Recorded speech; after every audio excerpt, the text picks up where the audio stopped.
Okay, guys, we are live! So for those listening at home, welcome to the Dungeon Musings YouTube channel.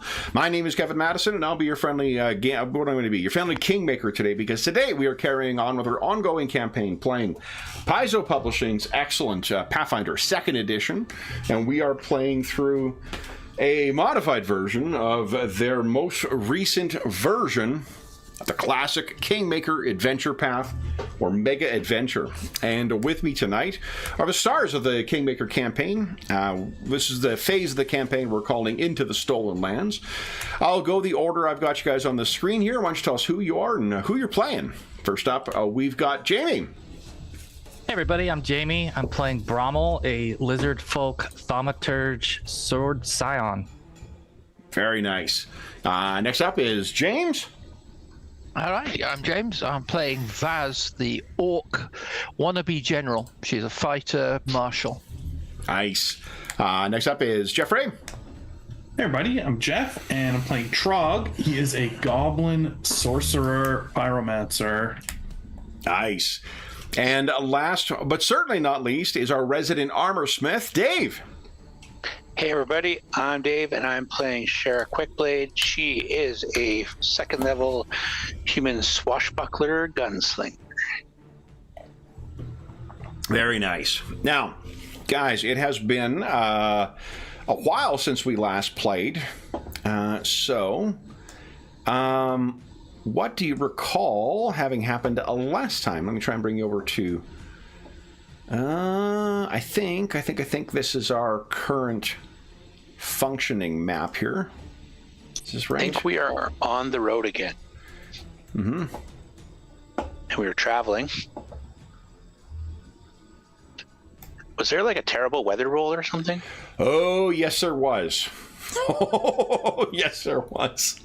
Yeah. We're trying to like survive a tornado, a magical fire spewing tornado. Oh, yeah. Like, you may notice that typically you guys start a session, unless we have ended mid-combat, you guys start a session with something close to full hit points.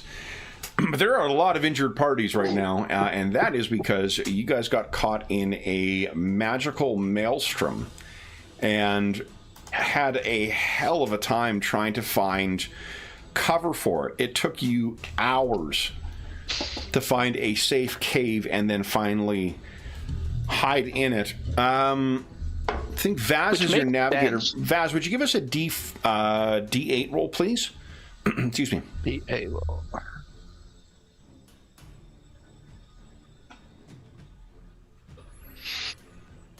Okay. Struggling to find cover does make sense when you're being chased by a magical fire spewing maelstrom. Like, it's where are you gonna hide? Very true. Very true. So it is nearing, I believe it was nearing evening as you guys after you guys had found that that cover. Oh, there was something else that happened last time too. Let's see. Oh, yeah. 2 of them. Tearing up the camp while we were sleeping. Yep. And we killed the baby, and then the injured adult ran off? Or is it the other way around? I think the injured baby has gone off to seek vengeance for their parent at some later point. Yeah. And... after it gets a couple levels of paladin and... yeah. comes out, yeah. Well, it's going to be training with Antonio Banderas, or with Anthony Hopkins in a bad Spanish accent. And then he will come back and avenge himself. We're talking about Kevin Reynolds films before this. No, anyone else? Oh. I just saw something the other day that it's like almost the same date for Highlander 2 or whatever. So like be prepared to dress like Ramirez. Jeez. All right. So yeah, it was a tough it was a very tough fight, followed by a very unfortunate weather roll last time. Anything else you guys recall?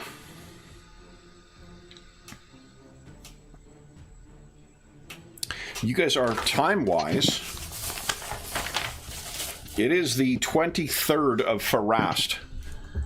You are 1, 2, 3, 4, 5 days away from reaching Brevoy, and the timeline to get this, get Uligor back and try to affect your plan to be involved in the settling of the stolen lands.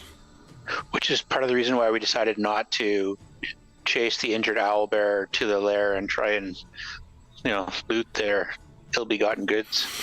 Yeah, because you guys knew you were...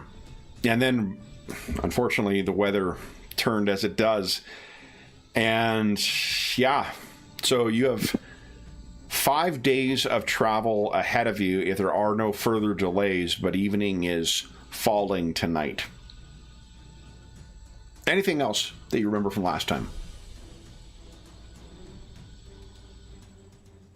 I think there's some nasty aspersions cast in the direction of the pyromaniac goblin on account of the fire falling from the sky, but...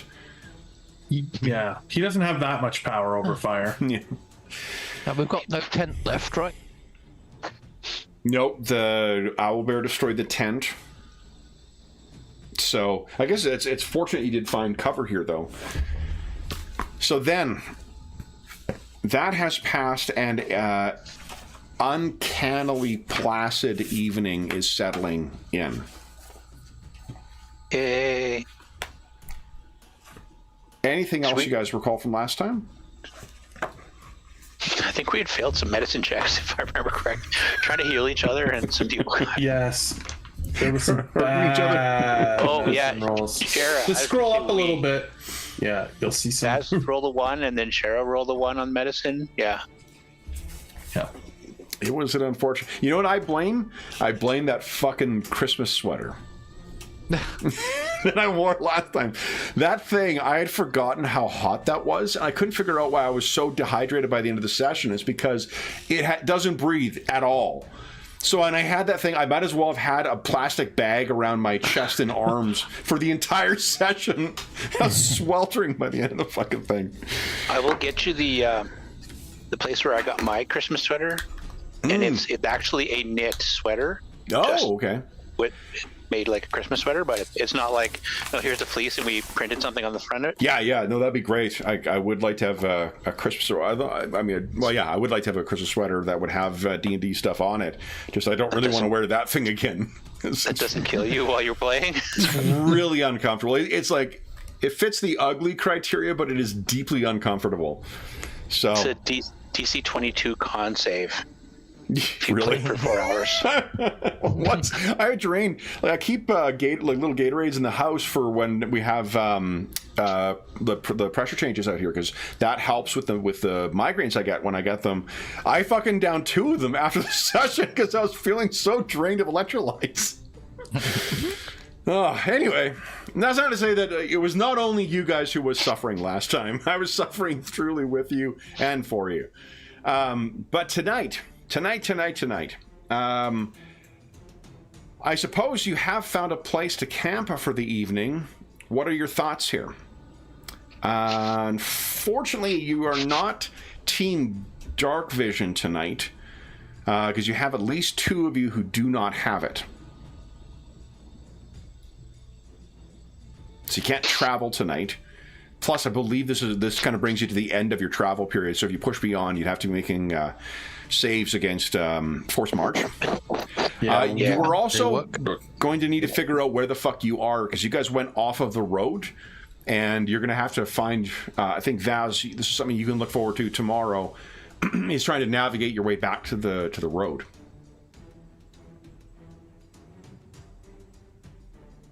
Well, let's rest and heal. Does that sound reasonable? How many days do we think we have left? You have 7 days left. So it's getting tighter every day. Yeah. I can cast a heal. Baz needs it probably the most. I have 2 first level spells left, so... Baz and Brommel? Or are you... Well, if you cast it as 3 action, it's like the group, right? We all get... Okay. Yeah, it just the group heal doesn't heal as much. It just heals more people. Right. Yeah, and Cher is full, so she doesn't need anything. You can also but- remember, as long as you've got time, it takes 10 minutes to apply first aid, and then you can continue on for the full hour and heal double what you have healed. Yep. Oh, right. So I'm going to give myself a go of that, I guess. Get the old bandages out. Okay. Okay. I mean, That's- if we're done for the day, though, I'm just saying. Yeah. I can cast We'll spells. see how Vaz started with a nat 1 last time, so. Oh, There there we you go. go. Good. It's near a crit. So that's what, 4d8 if I take an hour? Yes. All right, Brahma will Hey, do bro. the same. Oh, that sucks. Trog, are you hurt? Anyway. Yeah, I'm mildly hurt. I could try to heal you while they're taking care of themselves. Yep. Sure. Roll. I mean, I have it too, but yeah, you can do it because I'm So it's a not good. 2d8 you heal. Nice. My medicine is only a 2. Oh, mine's a 3. Oh, Cher just gonna Now, sit back hold while on, everybody heals guys. themselves. You need to be trained in medicine in order to use it this way. Yeah, I'm trained. yeah, I am trained in medicine. You're trained and you got it too. Yeah, we we're not all good. took medicine training after we realized there was no cleric and we were all going to die. We just suck at it, okay? We're not good at it. We just, Okay. go ahead and give us your. That seems unusually low. What the? Oh, that's because my sheet's giving me the -3 on everything Oh, still. right. Oh, so we figured out. Oh, what wait a minute. Yeah. Yeah, we figured out what we think the problem is, by the way, is because they updated the sheets with Pathfinder Core. So when Core came in, they updated the sheets, which might have fucked up, because we saw that in our Paradar games. Like, almost every player had the same. Yeah, I've got a temp Issues. -3 on every skill and ability. Yeah. And And I just have a -1 wisdom. I have a 1 wisdom. That's okay. Yeah, so double check your character sheet. Make sure there's no accidental temp modifiers. We did find Shara a way to fix it last time. Well, let me just fix it for you here. It's just it's fucking tedious. Is anyone else experiencing that same issue? No, I'm okay. I don't think I see any. Holy shit, yours is -3 now. Yeah, How did that happen? because I leveled, so it gave me more. I don't know. Yeah, that's... No, I was you just got checking no... my conditions. I don't have any conditions selected. No, that's... Alright, so here... what we did is we just went into each instance of it and just deleted it. And whether I don't know if that fixed it for the long term, but it seemed to fix it for the session at least. Okay, well, I can go through and adjust my skills. And Yeah, just go into abilities each of your and stuff. skills and remove the... So just unlock it and then Yeah, go into the cog for each one. exactly, yeah. Might as well just do medicine right away, and then because you should be better than me actually. Yeah, so your skills... That's what I was wondering why. Yeah, she's got a 5 in medicine. Yeah. Yeah, I have a 3. Okay, so... And you know what? Dave, hold on, let's see. Yep, it's in your attacks as well. Jeez. Yeah. Jeez Louise. I got your attacks if you're doing the other things. I'm working on my skills. Yeah. We're getting And them. by that, I mean I'm learning some survival. Because next time we're running from a fiery tornado. Look, no one said we were good at surviving in the wilderness, just that we were willing to try our luck at it. Okay. All right, so all your armor and your... Oh, I'll do your saves here. Yep. Your armor and your attacks are all correct now. And your saves are all correct now. And... You're not... The penalty wasn't affecting your hit points. So, and I fixed your perception for you as well. So as soon as those skills are done, you should be fixed, as it were. Woo woo. No more additional math. Maybe it was just like the mathematics gods were like, you know what, Dave needs to work on his algebra. I don't know what. Yeah, I genuinely have no earthly idea how that happened, but Well, I'm thinking it's Archimedes. And that's a third Archimedes reference for me in the last 2 weeks, because I finally watched Dial of Destiny, and in the last session before of the Guard before, Archimedes is a character in our superhero game too. So sweet. Yeah. I was going to say Pythagorean. Kind of glad I didn't. No, that fits the trifecta for me. Okay, so then Shira is going to try and administer medicine once she's finished up. What do you guys intend on? So you have an hour, I guess, first where you are sitting around and able to talk to one another. Anything you guys... So it's a fail, not a crit fail, which means, Trog, you can make use of that spell if you like. You're not dead. No. Okay. He's not dead yet. Everyone will be healed but me, right? No. If you're like everyone else is at full health now, you might as well just do a big heal that's what on I'm yourself. saying. Everyone's full but me. So everyone's full but you. Okay. Yes. Yeah. you So can I do just do the full one on myself. Yeah. So it's 18. No, 16. Yeah. 16. Yeah, 16 because 8 plus 6. All right. So Trog, you're back up to full as well. Then, what do you guys wish? We had found like a layer, like where or we had found a covering. Yeah, right you basically before found like a little bit of a depression in the grassland where you were able to hide underneath. Now that it's passed, it seems as if the weather was never there. Okay. Well, without a tent, we may be forced to make this our stead for the evening. Do you all want to do that or look for another location? Yeah, the difficulty roll to find shelter like this would count as shelter from the elements as well as the supernatural elements. So you'd need you could take another 2 hours and look around, but you will start doing so in the dark. I mean, by all means, do if we're that. sheltered, I'm fine with staying here. I don't see a point in moving personally. Same. So with the 4 of you, you'll need 10 hours and 40 minutes of sleep with rotating watches. Oh, there's 5 of you. 10 hours. 10 hours on the nose because Uligor will watch as well. What do you guys wish to do? You've... Our usual setup for... I think Vaz does perception. Vaz organizes the watch. Organizes the watch. Shara will try and disguise our location if possible. Okay. Camouflage.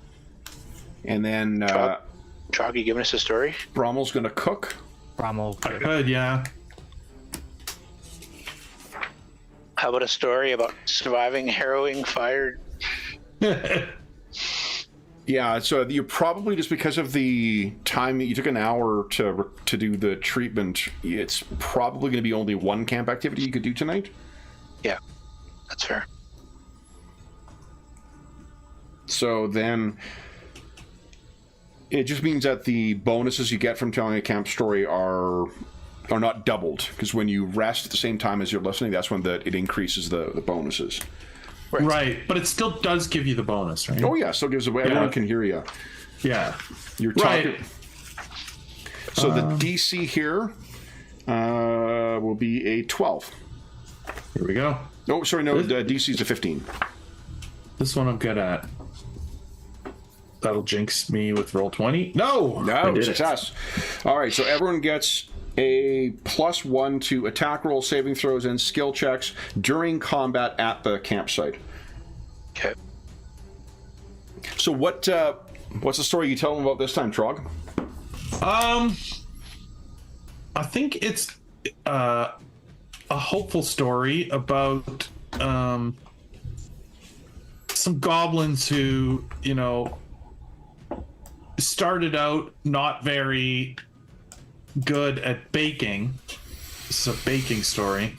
Yeah. And they had some pitfalls, You know, their bread wouldn't rise, their buns were too salty, a lot of problems at the start. But they persisted, and they learned from their mistakes, and they went on to run a very famous bakery where I was lucky enough to apprentice when I was young. I think many of you may be surprised to learn just how violent that baking can be. Yes, there was more bloodshed than you would imagine is necessary at a bakery. But Yeah. But I and then survived. What is Brommel intending on cooking? I think he's gonna go back to an old favorite, the Svetlana stew Ah, okay. that he learned from Svetlana at the trading post. So he will try to whip up a batch of that using his esoteric lore. Do you recall what the... It says DC 15 cooking lore. Okay. Yeah. So. Ooh. That is You want to hero not- point that? I don't, but I do. I will go ahead. I don't want to poison everyone again. No. Come on, roll 20.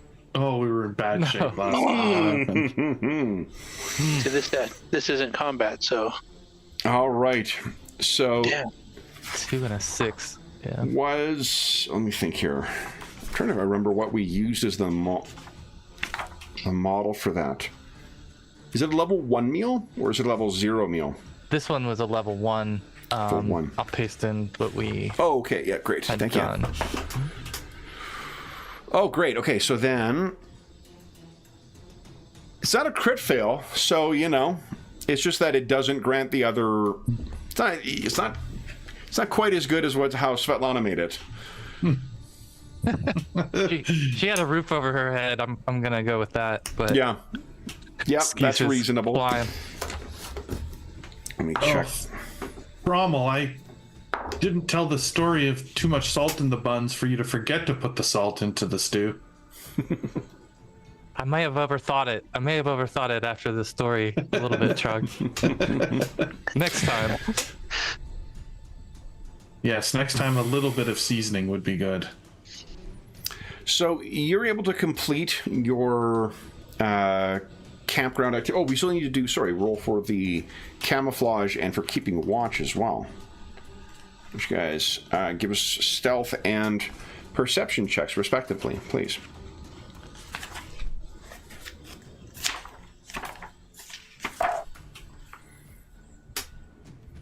Both successes, nice. So the encounter DC increases by 1, and the +1 to perception for +1 to perception checks during their watch. All right. Nice. Any special instructions, Vaz, that you have for the party as they are on watch tonight? Well, hopefully that weather cleared everybody out, but try and let everyone get a good night's sleep. All right. Then I have rolled to see whether there were any encounters for the evening. And I'm happy to report that you have a relaxing evening. Yeah. Dave, would you kindly give us 4 D20 rolls, please? Man. Okay, so I'm trying to remember if rolling them all together was that made the firestorm, or if I roll. Yeah, I think I did. So I'm gonna roll them separate Okay. because not superstitious, but oh my god.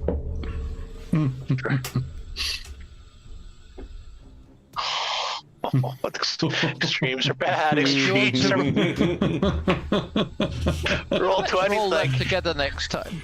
Roll 20 is like, hey, you know how you guys only have 7 days to get back and you have a 5-day journey? Well, we're gonna make that a little interesting. So Yeah. here is an upside.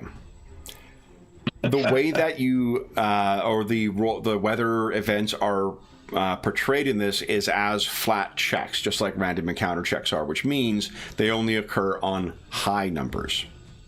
Oh yeah. Ah. So it is actually it's still spring. At Farast, the month we're in is still the equivalent of March, I believe, in our calendar. But what you get in the morning is almost the first brush of summer. You can feel like what's going to be coming because it's a much warmer morning. It is now the 24th of Farast. And you have 6 days to get back. First thing to do is to find out where you are and navigate back. So let's take a look at GM Core and our hex crawling.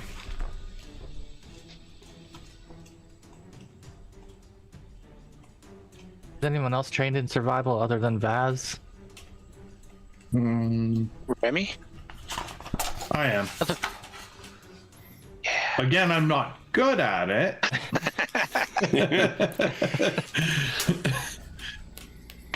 It's not what Brahma asked. Wasn't a how good are you at survival? It was a can you help? I'm a 0. Oh. Okay. Oh, God. So let's...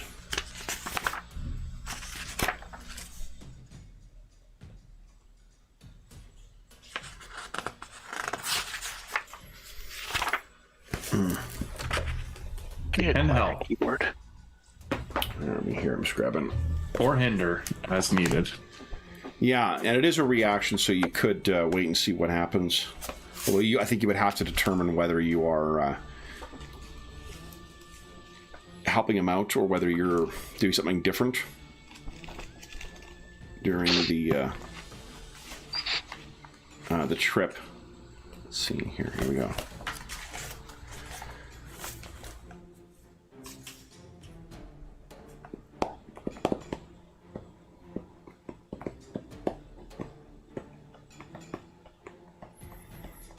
Okay, so then Vaz, would you give us a survival check, please? I have got the required compass as well. Woo. How do you feel about that? Probably need to do better. Let's give it another go. Yeah. Although I'm not that great. Oh, there you go. Okay. So you guys get up in the morning. Let me check see if there's anything interesting. Roll 20, just chewing on our medic currency. Well, I've Okay. only got a 5, so that's average. And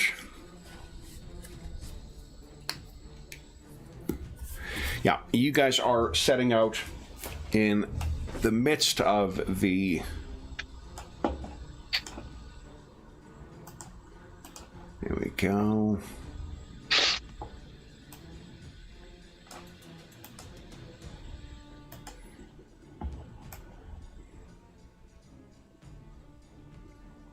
So we are back in Oh, that's where I've dropped 32. the plains here. Nope. Yeah, duplicates of Ulagor. And there we are. So Vaz is taking the lead, and Vaz is showing you the way towards it. One of the upsides, Vaz, is with the weather being as it is, you can easily see where the sun is and track fairly south with this. Mm-hmm. The rest of you, what are you doing while Vaz is kind of keeping her eye out for the terrain? Remember, there are exploration mode actions you can be taking. Yeah, but they slow us down, don't they? A couple of them do. A lot of them do, yeah. Yeah. A couple do, some do not. Keeping watch does not. Here we go. I think I will. I'll help with keeping watch then, so we don't get surprised. Okay, so that'd be scouting then. That grants a +1 circumstance bonus to initiative rolls. Anyone else wish to do anything? I think most everything else does. require you to slow down. Stealth is at half speed, defend is at half speed, detect magic is at half speed, investigate is half speed, repeat a spell is half speed, searching is half speed. So yeah, and we've kind of wasted all of our extra time to get to this point, so we kind of have to rush. okay, so you guys are traveling for about 2 hours, heading south. Vaz is fairly confident of the way that you're going.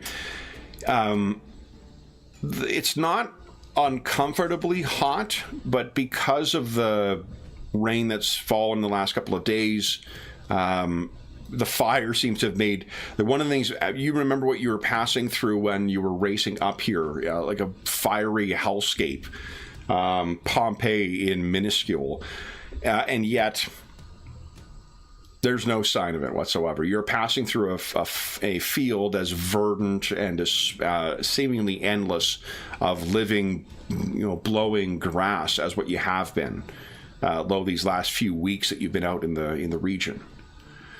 And it is Vaz, I think, because you are, or Sherry, you were the one keeping watch. Sherry, you're the one who spies that to the west, a little further forward, and then to the west, so where you came, you can see that there is a flock of birds that seem to be circling. And I can't remember, Sherry, are you trained in nature or not? Nope, not nature and not survival. So Okay. it's kind of. So you'd see this, and it's an otherwise like nearly cloudless, blue, like beautiful azure blue sky.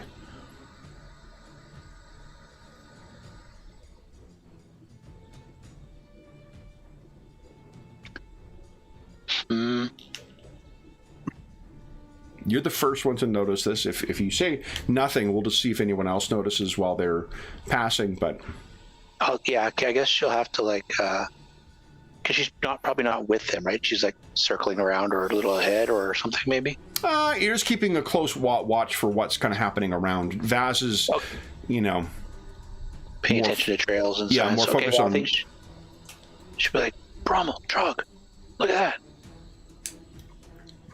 Maybe one of them knows nature. I think Trog does for sure. Yeah.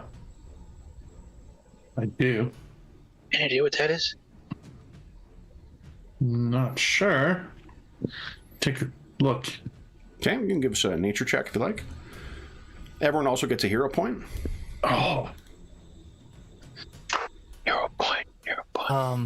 Rommel is also trained in nature. Oh, so probably you can give us a roll as well if you like.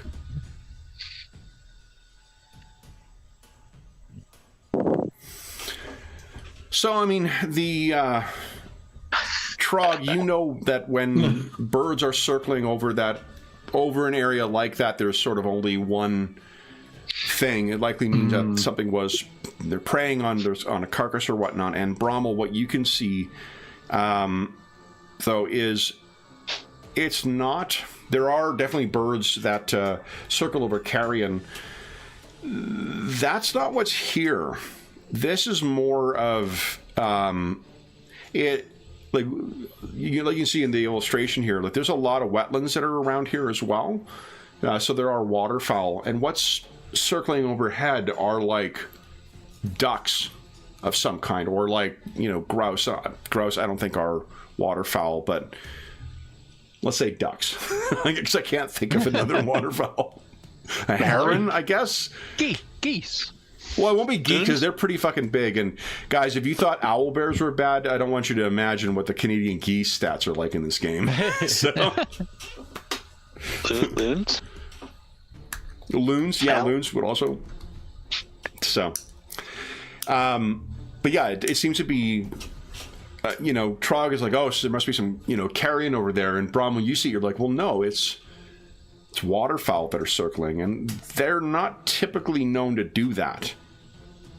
They're more like travel to get somewhere and then spend a lot of time in the water where they feed off of stuff. They don't circle and feed on carrion. It's about a half mile off in to the west from where you guys are traveling. at least the direct path that Vaz is taking.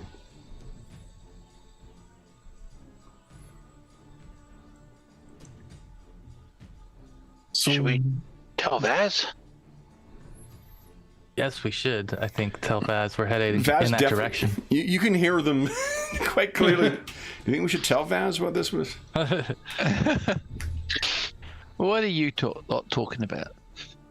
There's some Bird circling over waterfowl there.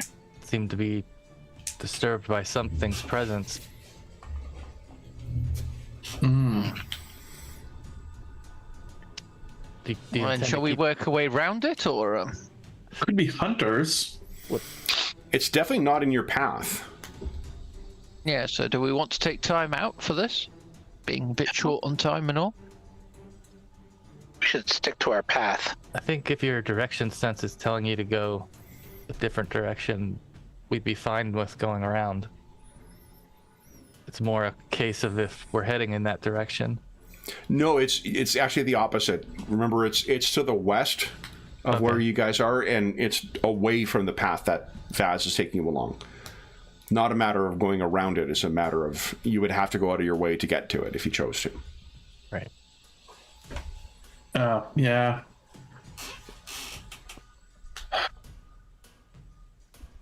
Let's skip it. I don't know what good could come of it, frankly. It's just a temptation to take us off of our current path.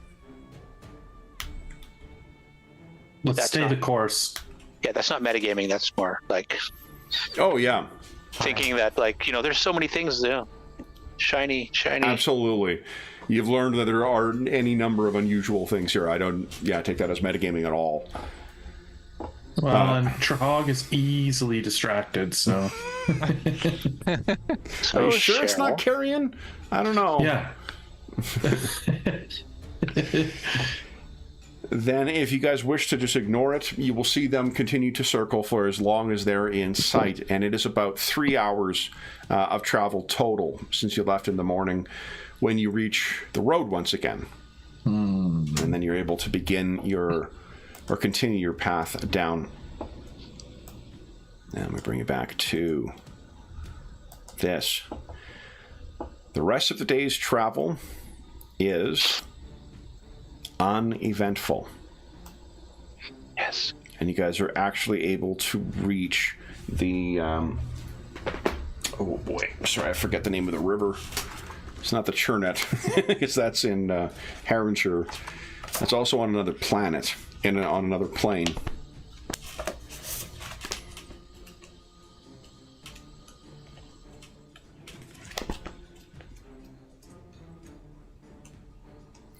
That will be the extent of your travel for the day, unless you wish to force march.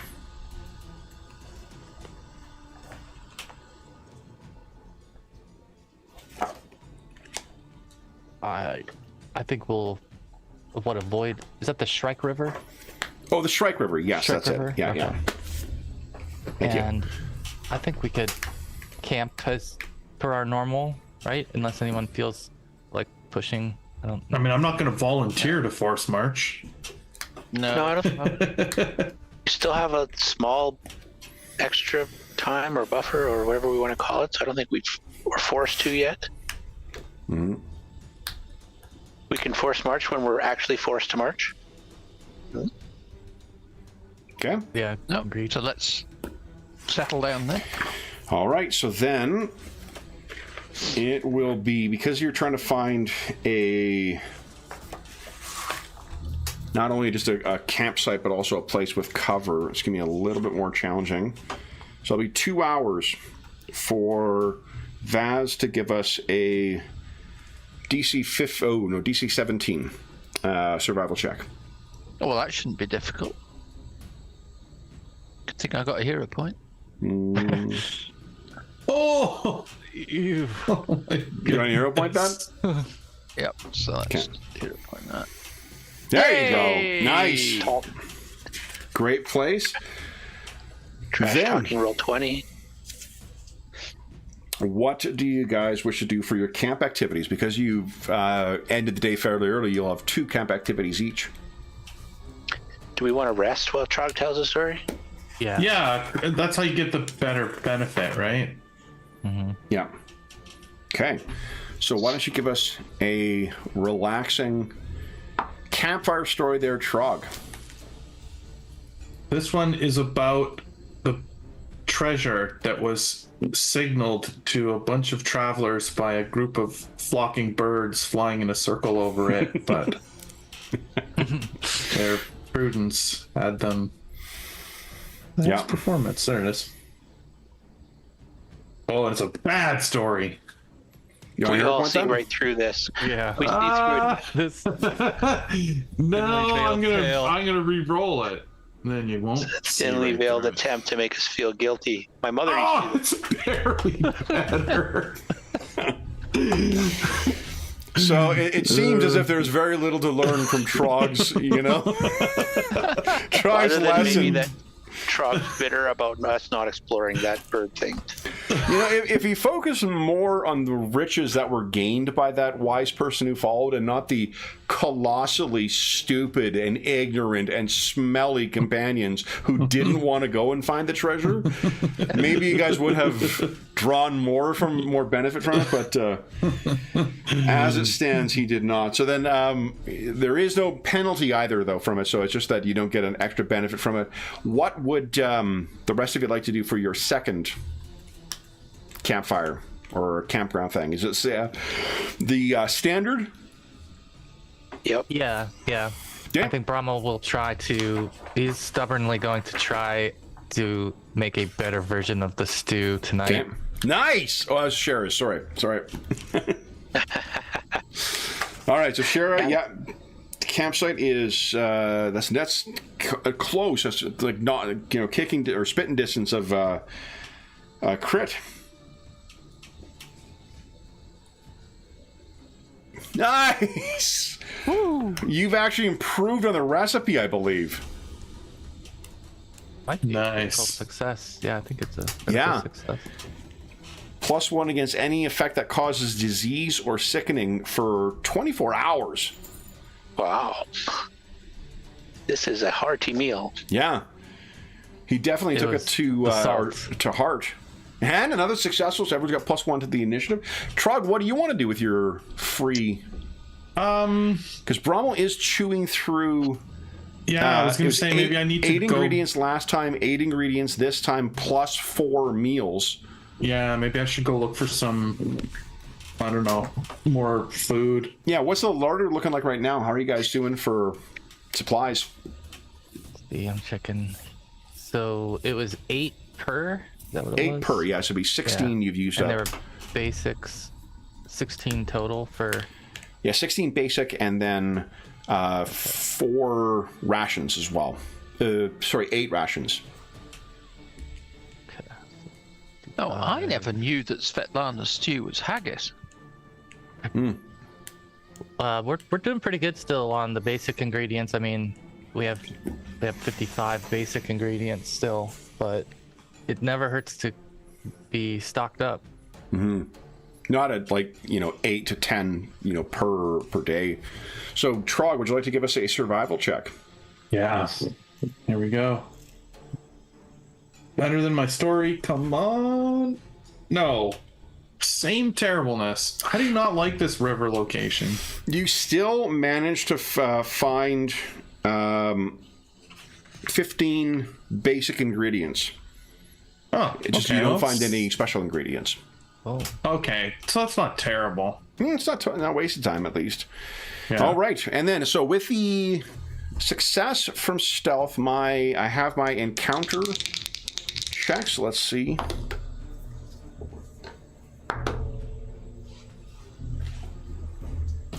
Let me just crack my knuckles. And Go for an owl bear. Oh, mama. Bench. All right. James, would you give us a 1d6 roll, please? Uh-oh.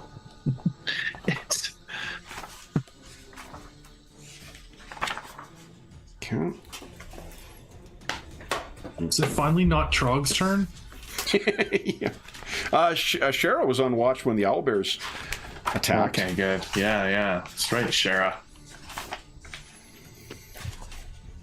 I think Dave gets stuck on watches a lot of times in a lot of games. I seem to remember Droon being on watch a lot. Oh, and Dorman too, actually, for that. Dorman was the one, remember when you guys fight all those chitin, and they were fighting from the shadows, and you guys couldn't see them, and then Dorman finally uncorked that sandstorm bottle? Oh, excuse me.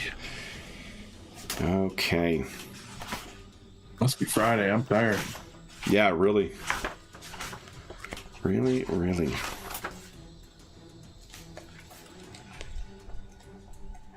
Sorry, I'm just checking something here. All right, actually, why don't, speaking of Trog, since you were talking, give us a 1d4 roll. 1d5 roll, please. 1d4. Oh. It's only going to be PCs who will be caught on watch. Okay. 1d4.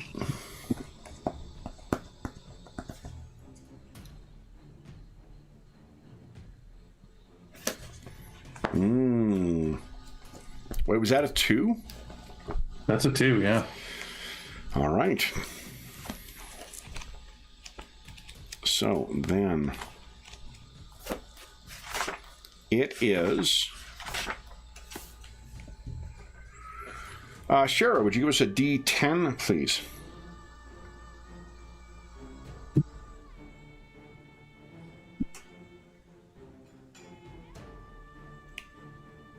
Thank you. All right. It is during Vaz's watch. Guys, let's go to the ye old campsite, shall we? Let me bring... where is ye old campsite? Oh, it's right over here, I think. Oh, I like that it's in my watch. That's good news.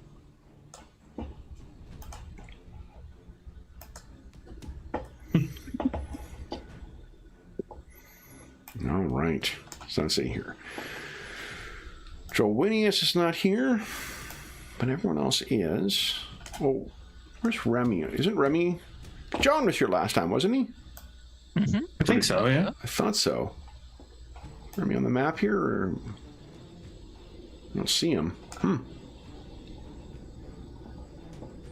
I thought I rewatched it. I didn't kill Remy last time, did I? Tried but failed. I think so. Okay. Oh, and you guys have no... Right, you have no thing. Let me do this. It's on a We different found a section. tent, you see? We found a tent, guys. Exactly. Oh, yeah, I think that's actually... That might be removable. Hold on. No, it's good. So there are maps that have the tents on them fixed, but I had a feeling that it should be impermanent for this campaign. So, all right. Well, that's wonderful. Let me quickly change up on it. Jazz up our terrain. You guys have faced the same, I think, same cliffs several times in a row now. And I know I've got a grasslands map as well. So we can shake things up here. Plains, here we go.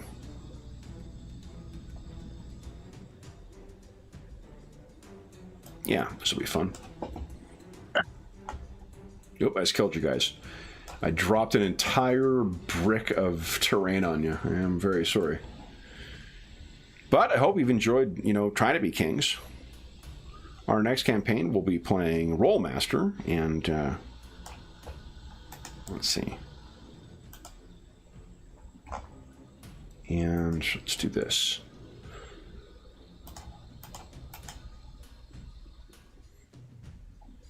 To the back. To the back. There we go. Got your campsite, so you guys should be able to see the campsite there, right? And yeah. Rommel. Oops. Yes, okay, that works. Let me get rid of that second light. There we go. Look how cozy it is, Shara and Brommel. Nice little time around the campfire there. James, I'm not sure if you turned your camera off or if I've lost you, but I've lost you in... Yeah, no, I turned you off so you didn't have to watch me reaching for my kettle. Oh. So I'm back now. Man, that does sound like British euphemism. I know it's not, but it really does sound like... Okay, so you guys are...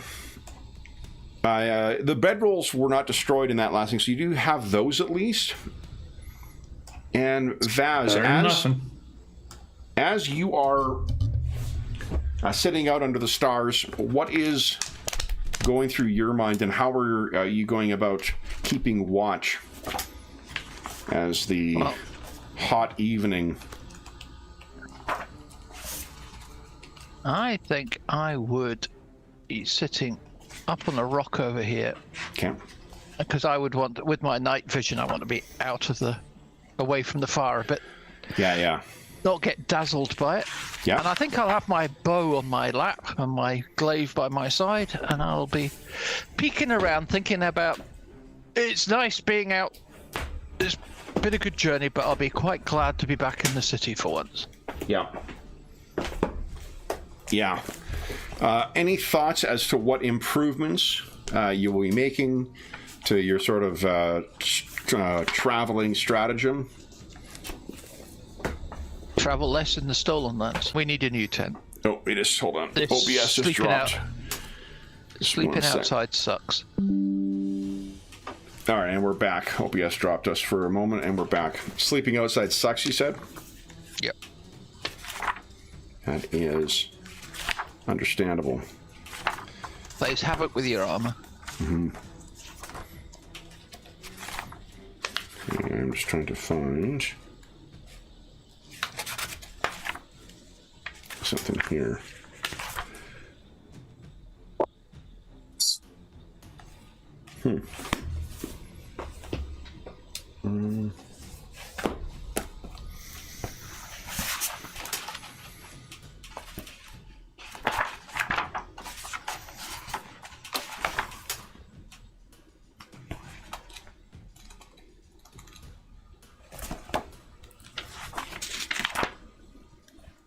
All right. So, your perception bonus is what? Bear with me. Oh, come on. Right tab. 7, I think. 7.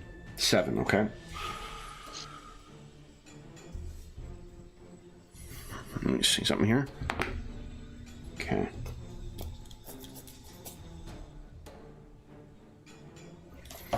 And let me double check one more thing here. You guys have leveled up since we last... pre-Owlbear.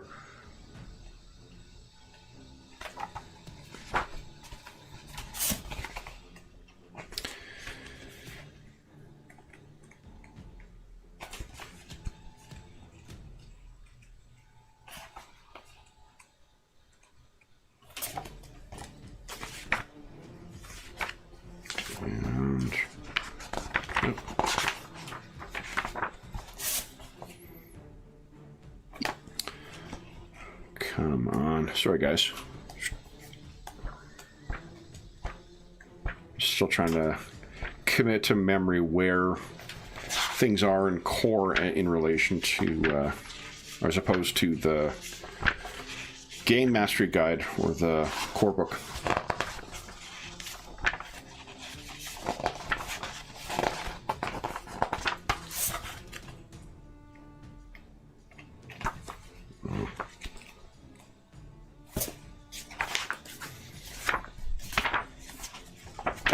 Got it. All right. So, Vaz, you are keeping watch, and what you hear is the sound of a bunch of rocks tumbling down. Let me see what side they're approaching from. All right. One is coming directly north of you. And one is on the far side going around near where Trog is. And let me show you what you can see. And the GM layer. Yeah.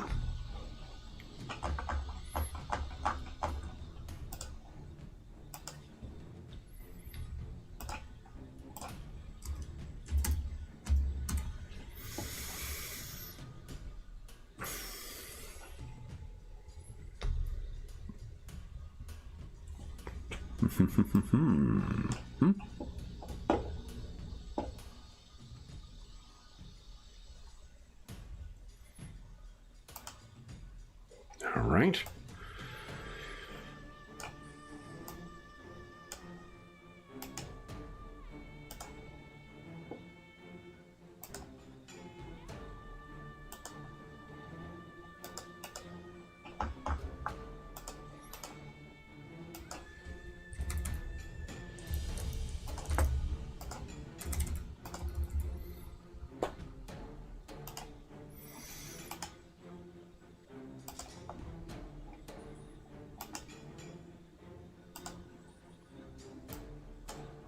So these things seem to have attempted to sneak up on you. And what they are, at first you think they are just quite large and girthy snakes. And it's only when it gets a little closer you can see their little forearms on them, and you realize that they are in fact something different. Are you trained in arcane or arcana? No, I don't think so. You still can give us an arcana roll. Let's see if you recognize what they are. There's something to kill. Yeah, they are tatsilverms. Oh, A kind of like demi-dragon. And that is where they are. They are about the size of a grown man. And there is one that has been making its way through the south end of the camp. That's where you heard that falling rock. And there is one to the north that is trying to sneak up towards you. But you've heard both. So let's have everyone go ahead and roll initiative, please. I'm going to keep my resolution here and not delete any initiative trackers this year. There we go. Whoa, shit. One of them just grew, guys. It's my first kaiju of the year. All right. And they got a 22. Alrighty. So, if you're asleep, you are asleep right now. You're not doing anything as of yet. Vaz, what are you doing? The one on the top right you can ignore. That is my initiative tracker. I'll put a little extra. I was going for that one straight off. Of course you were. You now seem to be able to hurt him. In fact, he's growing stronger. 3 actions. What are you doing? 3 actions. I will. There's a free action. I'll yell 2 arms. Okay. And then I will 2 let more. loose at the one behind me. Okay. Let me just measure that, I guess. I could find a measuring tool. 60 feet. 60 feet. Okay, so let's go with my short bow. Is that within 60 short feet. range for your short bow? 60 feet, yep. Okay. So let's go. Composite roll. 19. 19. 19 is a hit. So you tag this thing with your bow. One more action. I'll take a second shot at it then. Go ahead. Attack number 2. Yeah. That is a miss. All right. Trog, give us a perception check, please. Okay.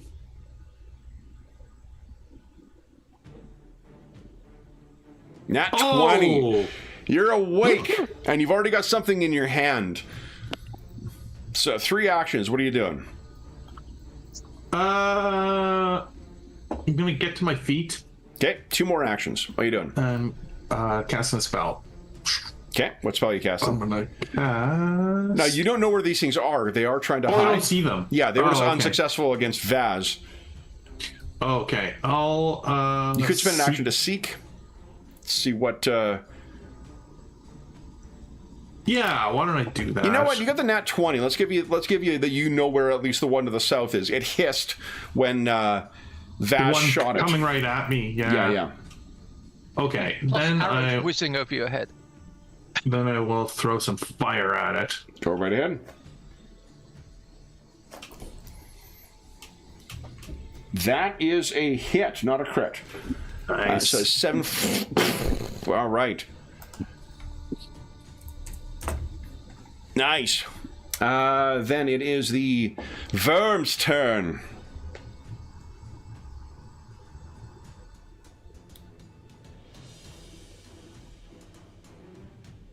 All right, so this thing will 1, 2, 3, or 5 up to you.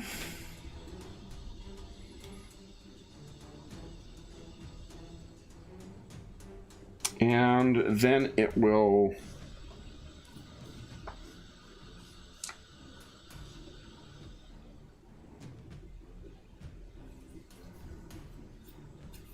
first it expels a puff of vapor in your face. Would you give us a fortitude save, please? Uh-oh. This is against poisons. If you get any bonuses against poison, you can apply them. Oh, I don't think so. Okay. There's fortitude. Oh, Nice. So success. roll. Okay. So you are sickened 1. So you can have that condition, and then it will try and bite you. Yeah, so we've got a crit from Bromwell's Haggis. We get a +1 on those rolls, by the way. Yes, you do. Yeah. That's against Anything that sickened wounds. creates so second 23. condition. 23 is it's so close, but not quite good enough for a save. A 28 versus your AC, Trog. yeah. Well, no, is it a crit though? Is that 10 over? Oh, a 28? Yeah. Oh, yeah, easily. Okay. Then you take. I'm a squishy little boy. Yeah. Oosh. 21 damage as it sinks its teeth into you. Yeah. I'm almost dead. Are you down already? No. No, I'm almost dead. Almost dead. Okay. All right. Then the one from the north, it will. 1, 2. You'll have to spend 1, 2, 6. I have to spend 2 actions to get over to you, Vaz. And Yeah, I made a mistake. then it will puff on you as well. So give us a fortitude save, please. My fortitude save. Yep. Sorry, stupid. Like it must. Attack of opportunity is only hand to hand, right? Well, no, Fortitude, that would it make is, sense. yes, and then also the reason you get the attacks opportunity when they move in is because of your reach. That's a good point. Right. That So, makes logical. 17 is success. You are sickened. 1. Second one. Ugh. Okay. Then it is Brommel. Brommel, would you give us a perception check, please?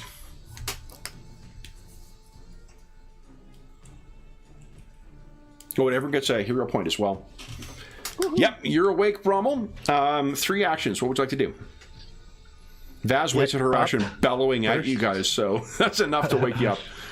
He'll stand up with his first action. Okay. With his second action, he will move towards Trog. Okay.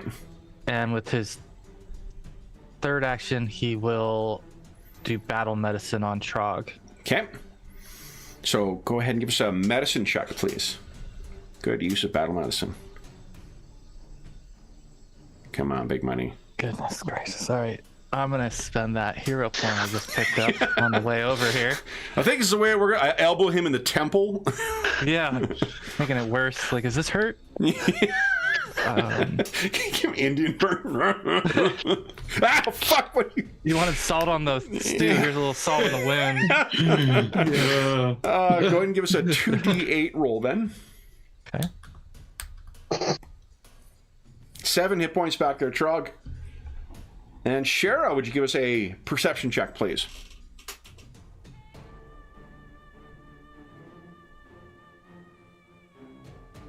Let's see. Big money. Yep. 3 actions. What are you doing? I think she'll try to seek from where she's at. Okay. Give us a perception check.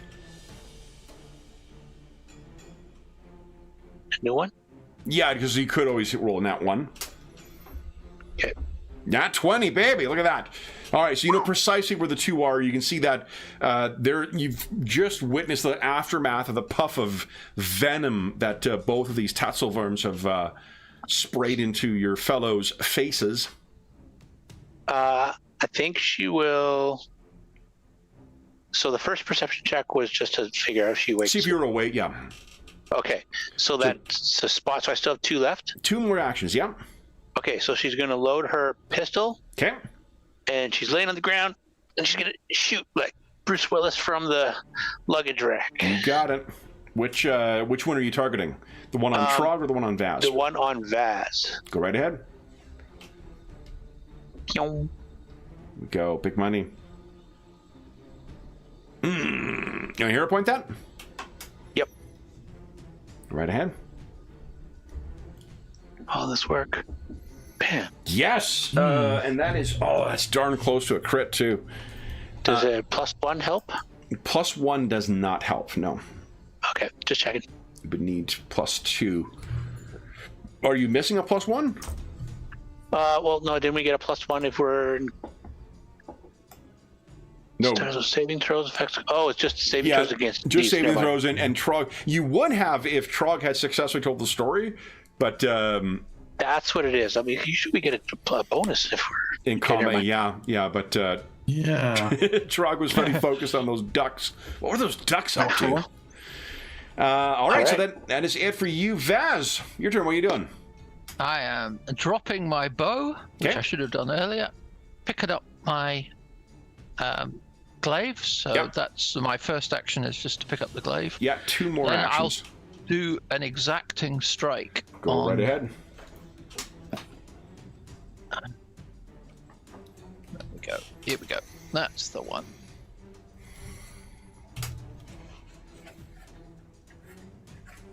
That's probably a miss. Right? That is a miss. Would you like to hero point that? No, I'm going to keep the hero point, but I'm going to take another swing for my third action, but because it's exacting strike, it doesn't take a penalty. Okay. We go. Oh my God. You want to hero point that one? Yeah, all right. Okay. There you go. That is hit. One shot. Oh, that's very close. That is a hit. 11 points of damage. Oof. All right. Then it is Trog's turn. What are you doing, Trog? Okay. I am burning hands on this sucker. Okay.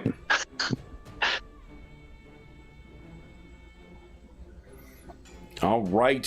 So it is a DC 17 reflex save. Ooh, some reflex is not great for this thing. And that is a critical fail, so that is 14 points of damage that it takes. Nice. So it screams in agony as you unleash a gout of fire on it. You have 1 more action.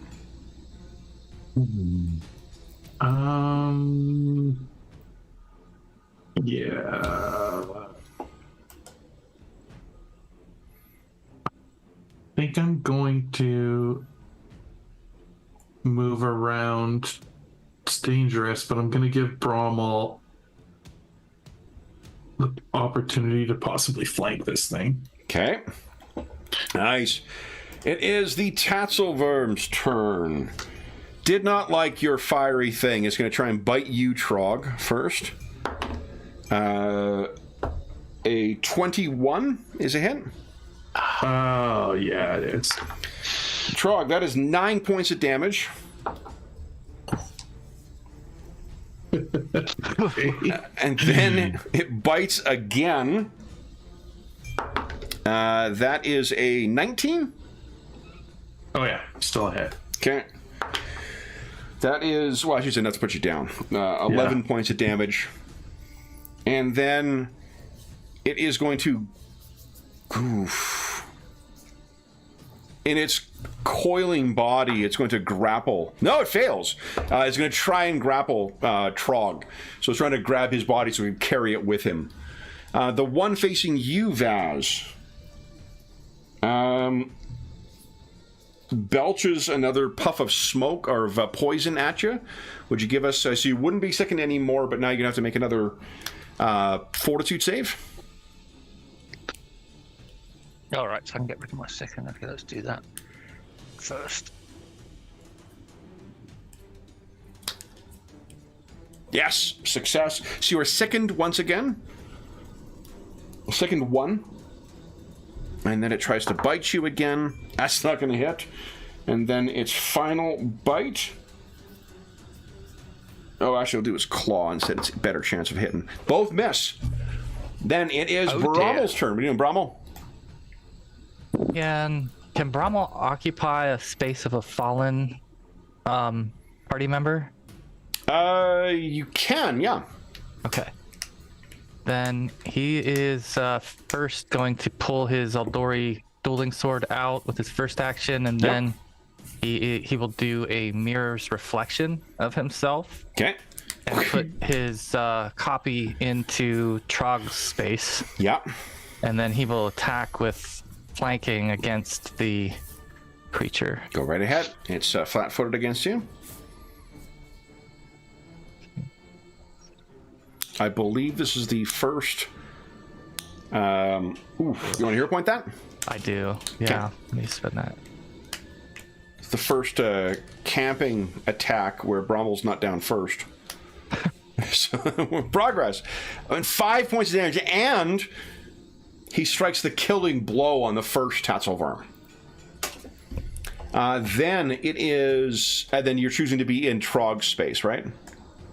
Yes. Yeah, so Trog, you are dying 1 right now. And then it is Shara's turn. We're doing Shara. Shara is going to get up, Yep. grab her, or draw her sword, Okay. and move to... Can I move to the next square? Is that rock, or is it... Yeah, you can move there. Yeah. Okay, so that Vaz has flanking. Okay. And then Vaz, your turn. Right, and thank you. Exacting strike then Okay. with my glaive. So that's... Do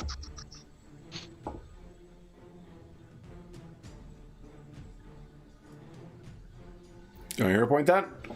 I don't have hero points, so... So that first Nope. one is a mess. 2 more So actions. I'll do a second. Again, it's exacting strike, first one. Okay. So. Oh, Fucking hell. And then your third then strike. I will...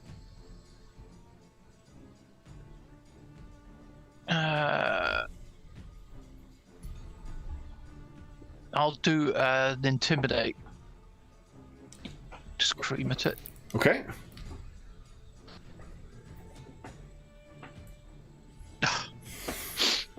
Oh, that was a good turn. Yeah, it was a Thanks, very... everyone.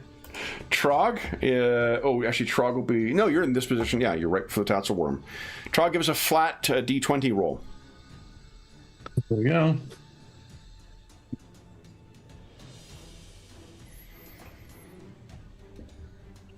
Okay. You're holding on. And then Tatzelworm. First It's going to puff again at you, Vaz. Give us another fortitude save, please.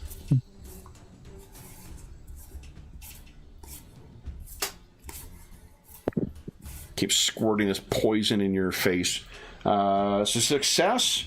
So you're only sickened one. And then it will try and bite you once again.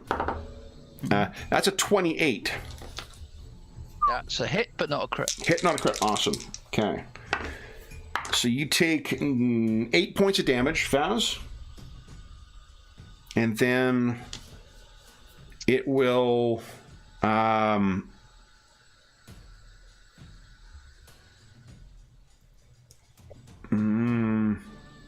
I'll try and hit you again, Vaz. That's an 18. That's a miss. Yabu sucks. Is that including the second? Yep. Okay. Does a 19 hit you? 19 would. Okay, because it is agile, so it's actually only a -4, not -5 to its attack, so that would have been 19 then. Sorry. Okay. Okay, but it's less damage, though. That's 7 points of damage. Okay. And then it is Brommel's turn. What are you doing, Brommel? I think Brommel's gonna run towards the other creature, try to help. Okay. So he can make that in 2 actions to reach there. Okay. And then he'll smack it with the sword, hopefully. Go right ahead. That is a hit, not a crit. Nice. So you race forward and slash at it with your dueling sword. And then Shara. Shara will try to use a deception feint on the creature to distract it. Okay. I'm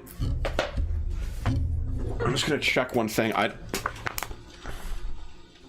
don't know if you can target this thing with that.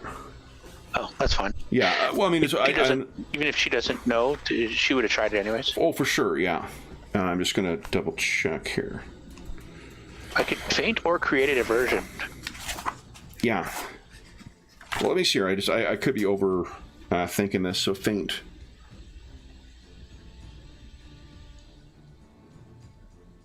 Yes, it doesn't require a language or anything. Success, not a crit. Okay. So then that grants her panache, so she gets a +2 damage if she hits. Okay. And she'll try to skewer it with her rapier. Go right ahead. It is flat-footed, so it's a little easier to hit. Let's see. That is a hit, and that is enough. And +2 is more than sufficient to put a bow on it. And you down the tassel worm. She's like, Trog! What happened to Trog? Bill. He's dead. I'm sorry, guys. There's nothing we can do. He's gone. On the upside, we don't have to hear about any fucking ducks anymore. Well, that was just the deception is one remove, the rapier strike is another. She still has an action, so she has a move of 35 with panache. Yep. Oh, nice. Awesome.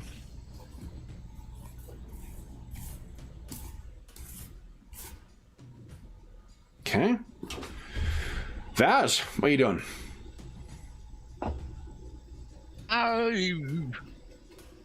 I will just be looking around to see if there's anything else out there. Give us a perception check, please, for your seek. I will have got rid of that second, right? So let's get rid of that. And a perception check.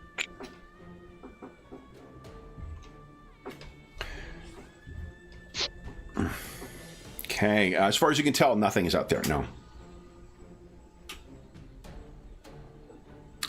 And you have 2 more actions if you like, Vaz.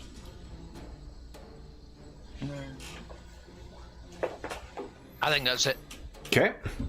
Then it is Trog's turn. So give us another flat check there for Trog.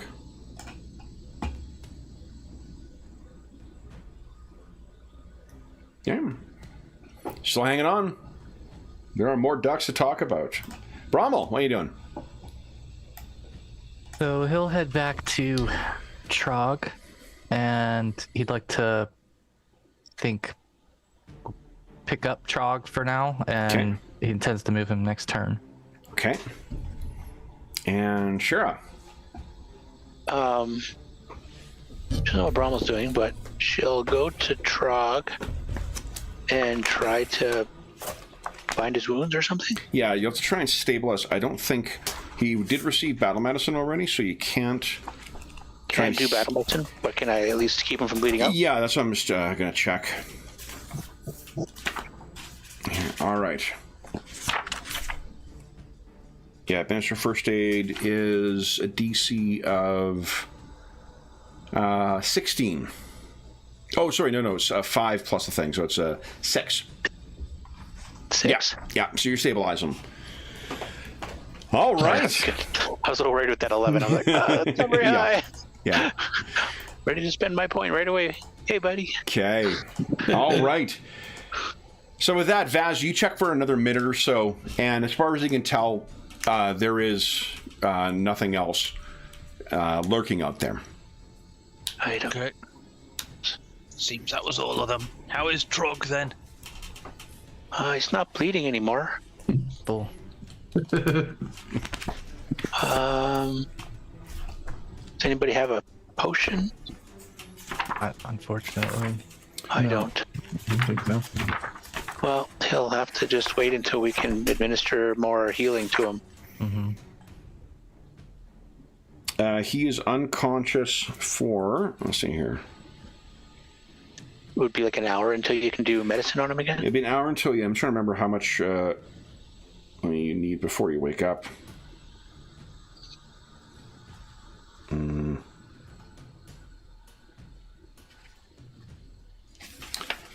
All right.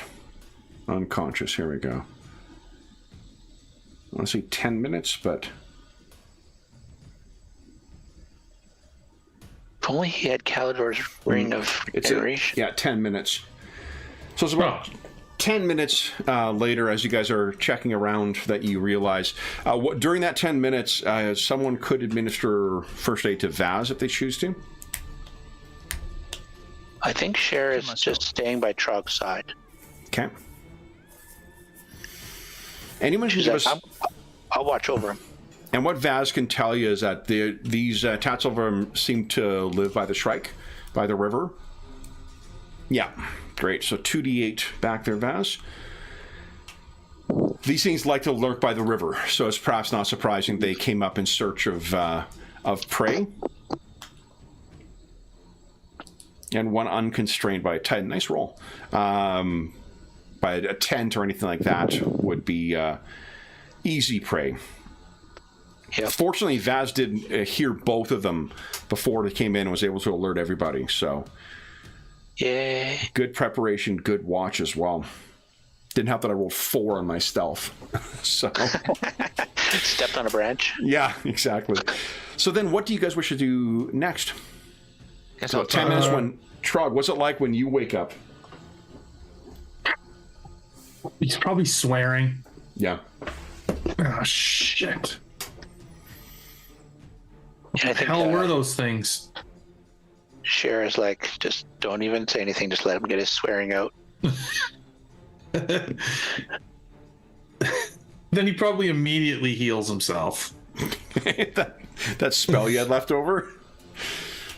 Yeah, so you start at 1 when you wake up, Okay, yeah, 1, yeah. and then you can heal from there. Wait, did you use that spell, I think, to heal yourself? You mean administer...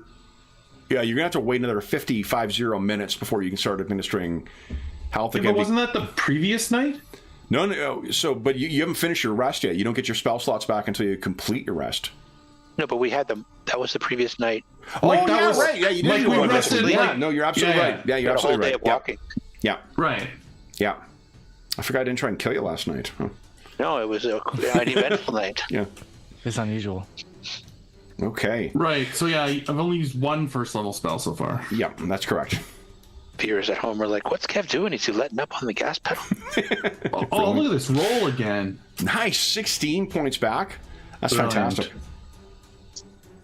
That's pretty good for me, actually. Yeah.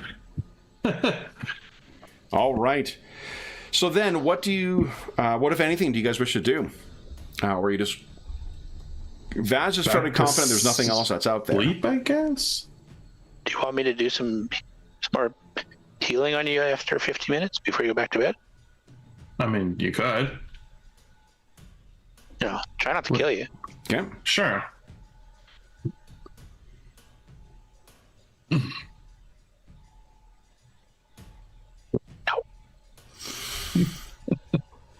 Didn't kill you, but It is a reaction that assessed. So if someone else is trained in medicine, they could try against a DC 20. I try. Give it a try. Go ahead, Oi, Baz. go ahead. No, go ahead, Brummel. Sure. If you're Okay. good. we're almost like you're putting the benches on wrong. Let me mess that up more. Yeah. How about we I still got grind some of our that elbow salt. in? Yeah. Yeah. Oh, man. Goblin anatomy is very strange, trust me. It is, and that's totally what's throwing me off right now, even though I've known you for a long time. Right. Yeah, it's totally It's not all my good. fault. Oh, right. They've adjusted to 15 in... I was thinking with this. I think George mentioned last time. 8 is 15, so it's not a crit fail.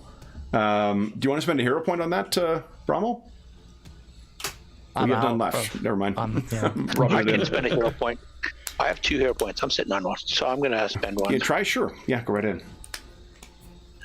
Bromwell's like, this is how you do it. No, I don't think so. Let me consult my the book I got from the library before I left.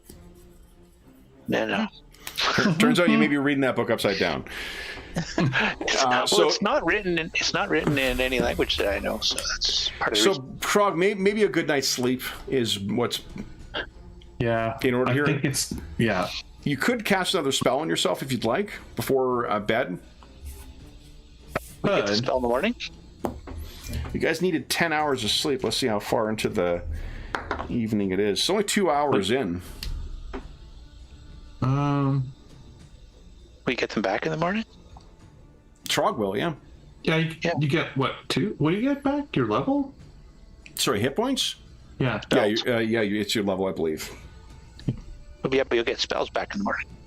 Right. Yeah, I thought that's what Dave was asking about. Oh, yeah, I mean, you're right, I do. So I guess... Cast a spell. Get but it if we back. get attacked again, then... Then at least not you have full very- hit points. Not very useful. Yeah, but... Oh. Oh, no, it's 11. It's tons. Okay. 11 back. Yep, so there you go. You're ready to go. So fortunately, the second hour of, or the second half of the evening is uneventful. So, Weatherman, would you kindly give us a weather check for this day? Uh-huh. It is the morning of Farast, the 25th. And nice. So 4 d20s, please. Okay.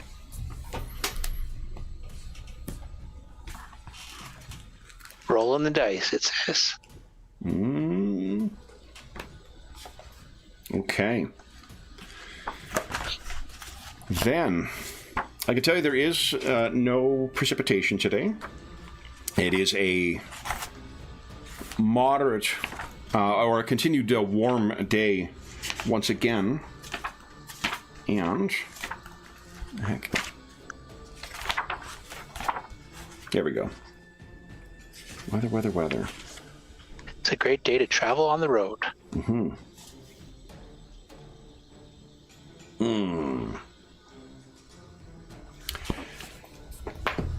And there is no inclement weather. Yeah. So another day of relative ease. You should be 2 days off from Nevatka's Crossing at this point. Let me check and see if anything eventful happens during your trip today. Hey, Brommel. Bet you 5 silvers that tomorrow's a bad day for weather. Been too good, friend. So it is only, let me see how many hours. It's in the first half of the day for sure. So it's very close to when you are breaking for lunch. You're making your way along the roadway, and almost as if taunting, Trog, you can see off in the north side of the highway, this time probably about a quarter mile off, there are once again a pack of birds that seem to be circling. Come on. You can give us a nature check again, Trog. And if you point them out to Brommel, you can feel free to, Brommel, make a nature check as well. Okay. Oh, I'm pointing them out to everybody. Oh, good, I showed them. They're back.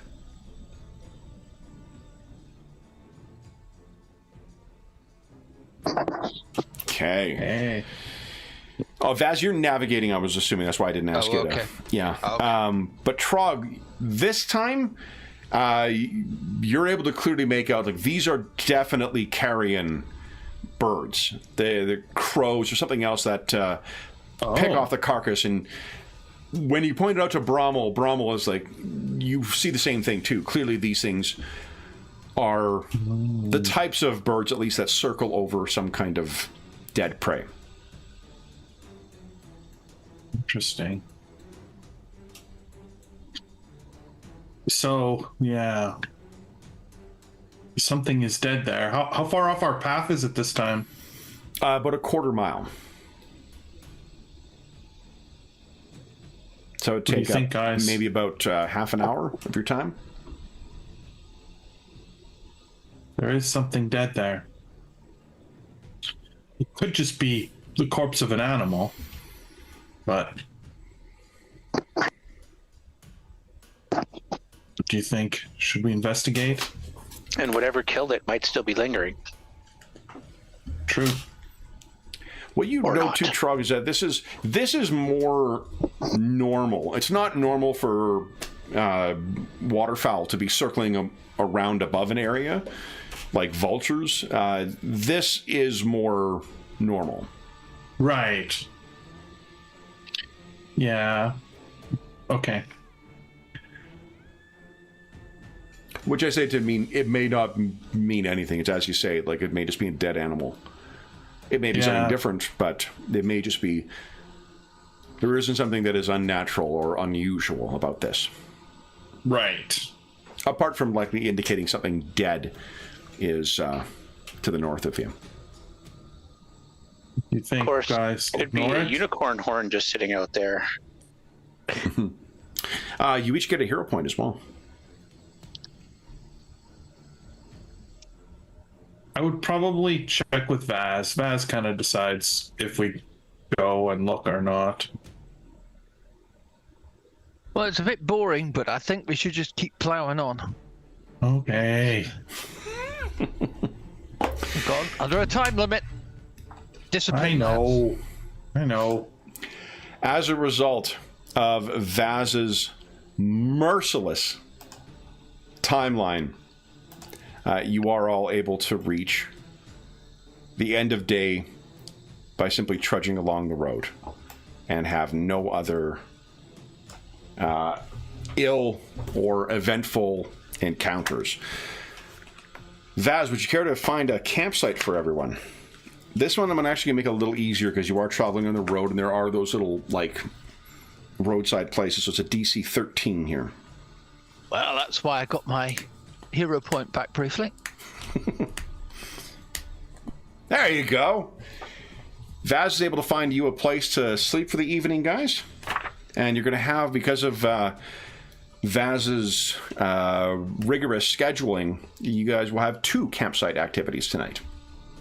Do you want to do that relaxing and then tell a story again? I mean, I don't want to spoil it for you guys, but I have a feeling what the story is going to be about. I know I want to know what he saw when he fell in battle. I'll do cooking again. Okay. And Anything else? relax. Or just and relax? Okay. Vaz and Shara? Guarding. Is that the Oh, watch? my question was, are you relaxing at the same time? Oh, yeah, relaxing, yeah. Yeah, and Shara? You're relaxing, or there are 2 tasks you want to do? Relax and camouflage. Got it. Trog, go ahead and give us your telling a story roll, please. Yeah. All right, here we go. Why do I... Performance is just so hard for me to find every time. Oh, Nice. This story's very good. And because of the lower DC, that's actually a crit. Yeah, So, this one's the story about how later that day someone went to the treasure by the ducks, but then when they were hauling it off, they were beset by some wolves that killed them, and then there were some other birds hovering over them. So the treasure was still there for the taking for us, but we missed our second opportunity to get the treasure. But at least by ignoring it, we've got time to listen to your prattle.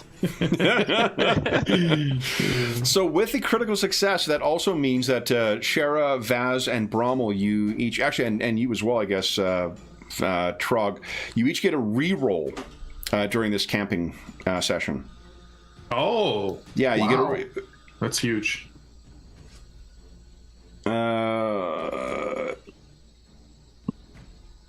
Yeah. You can choose to re-roll a failed roll at any time once during the remainder of the camping session while the status bonus persists. This is a fortune effect. And you get +2 to attack rolls, saving throws, and skill checks during combat. So, why don't you each give us your respective camping rolls? Brommel, Vaz, and Shara, stealth. And that doesn't include the +2, right? Or no, you get a reroll, not a +2. Okay. At 1. Baz gets to use the reroll. Oh, I guess I'll use a reroll. Yeah, you get that free reroll, so you don't have to spend a hero point on that. Nice! Vaz, that's a crit as well. So that is +2 to your perception check during watch. And then Brommel, you get a free reroll here. You want to spend that? Yes. Okay. Right, come on, let's see. Nice! Okay. Then it is what was the DC, sorry, for your 14. 14, nice. Okay, so success. +1 to the next saving throw you attempt. Outstanding. Nice. All right, so then you didn't get a crit there, Shara, so it's +1 to the encounter chance here. One I can roll for supplies, right? Yeah, Troy, you want to hunt? Yeah. Again? Yeah, go right ahead. Oh, yeah, nice. Nice, that's a success, not a crit. So that is, I believe, is it double the difficulty score plus 1d4, I think. Let's see. No, equal to the zone's DC, so that'll be 14 basic ingredients plus 1d4 special ingredients. Oh, nice. And how much does the porridge use up here? 4 basic, wow. So that's 16 ingredients that were used for tonight. Oh, and 4 special. Pretty awesome. And 4 rations as well. All right. So then, guys, you have once again a very relaxing evening. Is there any topic of conversation that is dominating the campfire? It's been 3 relatively nice days, apart from the Tatzelworm attack, and you are 1 day off from reaching Nevatka's Crossing.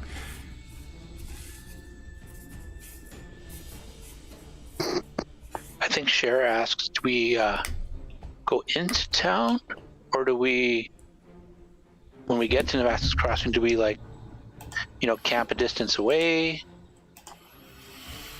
The reason I ask is we might not be the only group out there looking for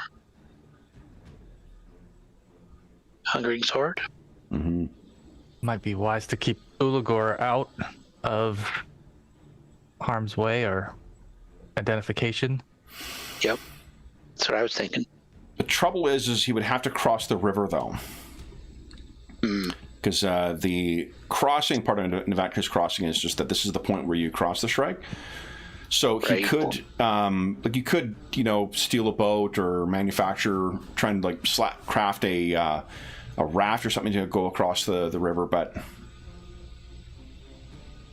They probably watch for that too. if you're doing it here, most certainly. But you could just, continue on this side.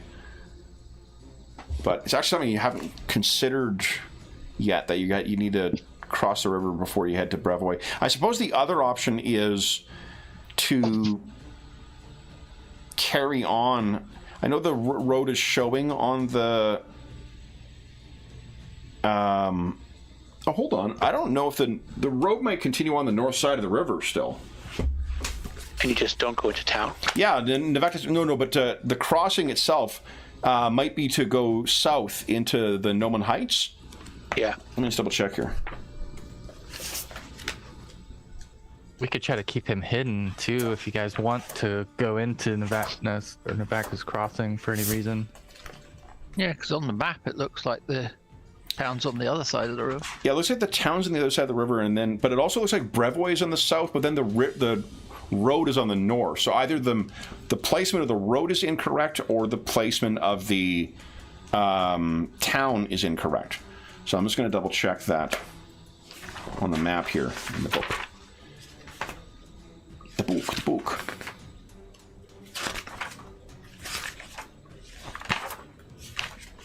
Here we go. Yeah, both of them are on the south side of the river. And I think you need to cross the river in order to reach it. I think the road is just placed incorrectly on that. But what you could do is you could try and continue on the north side of the north shore, the north bank of the river, and then make your way to Brevoy and then cross from that road that goes to the north further into Rostov. Yeah, we could watch. There might not be a ford, but we could watch for the river slowing down or something like that, and try to make a strategic crossing at some point. That will be challenging because remember, this is it's a significant river, so it's a pretty wide. Think more Mississippi than a smaller one. Yeah, it's not impossible. You certainly can do it. There's a risk that comes with it, and then you might Trog's not super buoyant. No, I don't think any of us are. No. And Vaz is wearing big chunk of metal. So. No, so the Navaka's Crossing is set on the northeastern bank of the Shrike River. And the low bridge allows access to the wilderness to the south.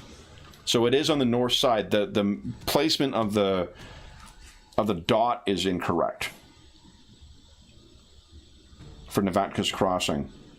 And it seems odd for Brevoy to be. Yeah, Brevoy's the name of the nation. The BV1, that's Restov, is the city. Restov being on the south bank is weird.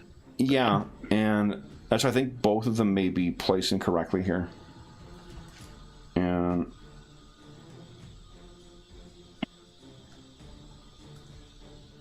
I think Restov is on the north side of the river as well. Yeah, that would make sense. Yeah, so the crossing. So you actually don't need to worry about crossing. You could just make your way around if you choose to. Cool. So then what do you guys... Well, why don't we do this? We're already at... why don't we take our mid-session break right now? You guys can decide what you want to do tomorrow. I'm certain the weather will turn on you tomorrow anyway. So, and then for those listening at home, we'll be back in about 5 minutes and see what happens next.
Okay. Oops.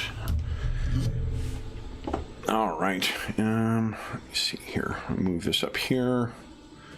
Oh, and hey, Cooperative Waffles. Hey, welcome to chat. I'm not sure. I think you might be new here. We're really not interested in. You're certainly welcome to join the chat and chat with the players as I play too.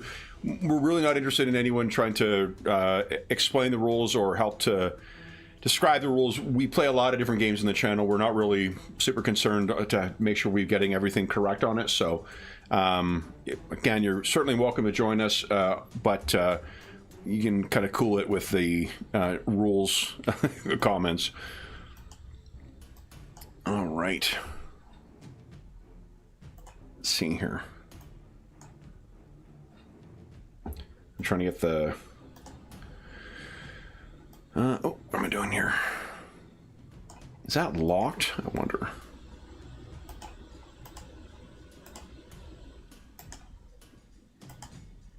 There we go. That's the issue. Get out of there.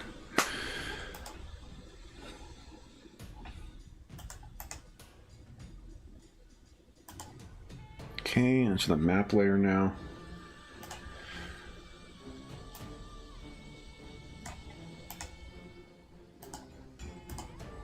These are really great pre-made maps. So they've got some strange default features on them for locking position on some of these. So go. And we've got the map layer. All right, so those are in the correct positions now. And I think in fairness to them, they're actually on the... like they're placed that way in the book as well. So it's not clear if they're on the north side of the river or the south side. So it's not like the Roll20 map that was put together incorrectly.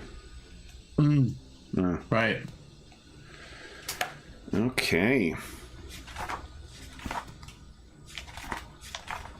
And yeah, because they're both on the south side. And it's a shame too. There is a there's a... in the original Kingmaker thing, there's this great, like, expansive description of Brevoy, of the nation itself, that wasn't replicated in the thing. You can find it on the Pathfinder wiki still, if you don't have copies of the book, but it's a shame because it's got a bunch of great stuff about the actual setting and the, like, different houses and stuff like that. It's very Game of Thrones influenced, but it's pretty cool. All right. When Dave gets back. Hey, Greg. Yeah, nice. Oh, that's great. Greg says he ran the Kingmaker campaign when it first came out. This is my third attempt, either second or third attempt at running this campaign. So this has been, it's nice to finally actually get it to the table. Then... and you may remember too, Greg, then in that first source book, or the first module for the Adventure Path, they had that great bunch of extra information about Brevoy in the background. That was pretty cool. It wasn't replicated in the current version, unfortunately. Dave, if you are back, we can't see you. Your camera's off right now. Can you guys see Dave right now, or is his camera off? No. No? Okay. Okay. So it's not just me. Nada. Not just me. All right. Then, Oh, because we're waiting on weather. Oh boy, you know what? We'll give Dave a little bit of a treat tonight. Why don't each of you give us a D20 roll, and I will read them in the order they came. If there is inclement weather, Dave can roll that for us. Okay, so it is definitely raining. There's inclement weather. So I say we go into the town. all right, well, let's see what when Dave gets back, he gets to roll the bad weather for us. All right, yeah. So what was the initial thought for Novatka's Crossing? You may remember last time you passed through, they did ask about they asked today there was some like interrogation or soft interrogation of Trog when he was in there.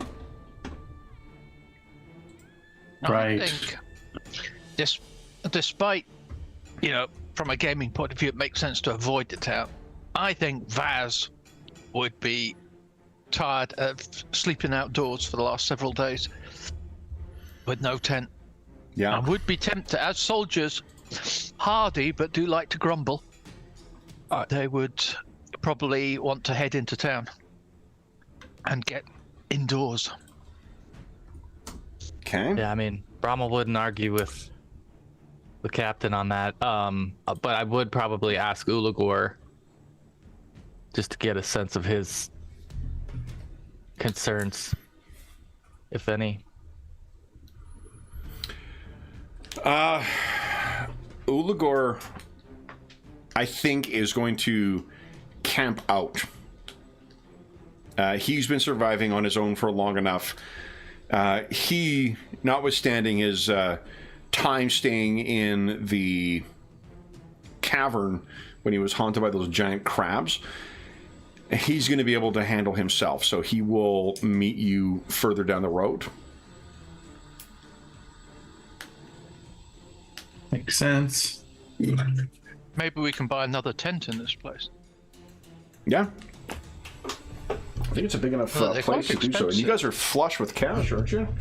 I mean, you have a bunch of those bandit medallions. Nice. Yeah, that's right.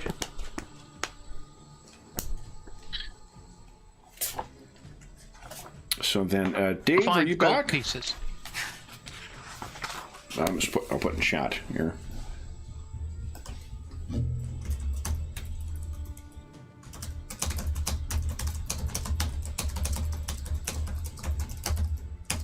Get back. There we go. Oh, there we go. Perfect. Dave, I have some great news, and I have some terrible news. You made somebody else roll the weather. That is the great news. It is pouring rain. And we need you to roll for inclement weather, please. So, Oh.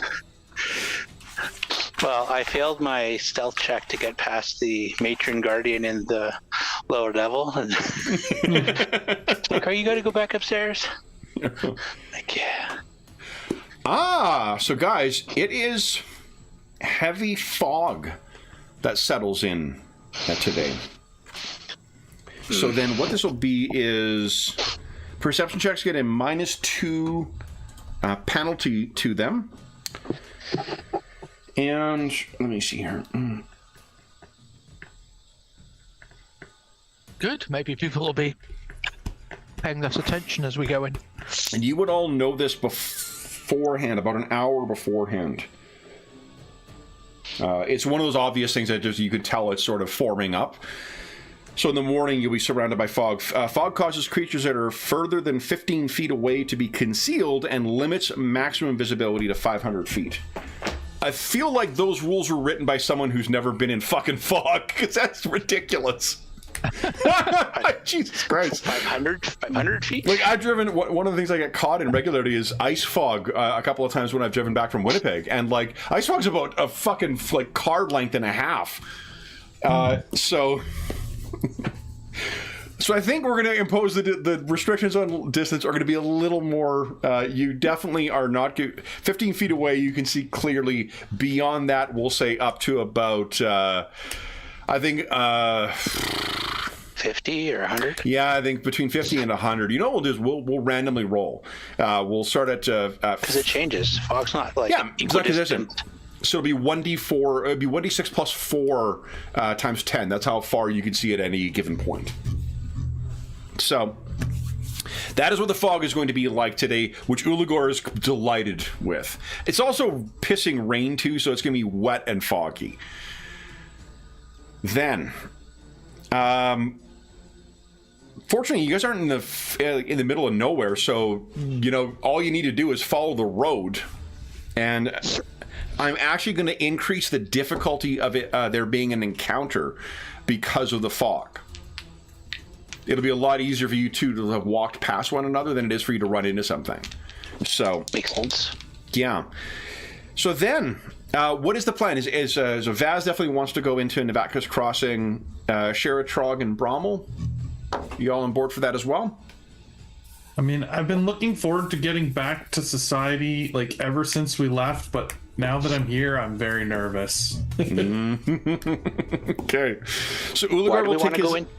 Why do we want to go into Navactus Crossing? Because I'm cold and I'm wet and I'm tired of having no bloody tent. I'm role playing. Rommel Rommel and Cher's mind not cooking for one night.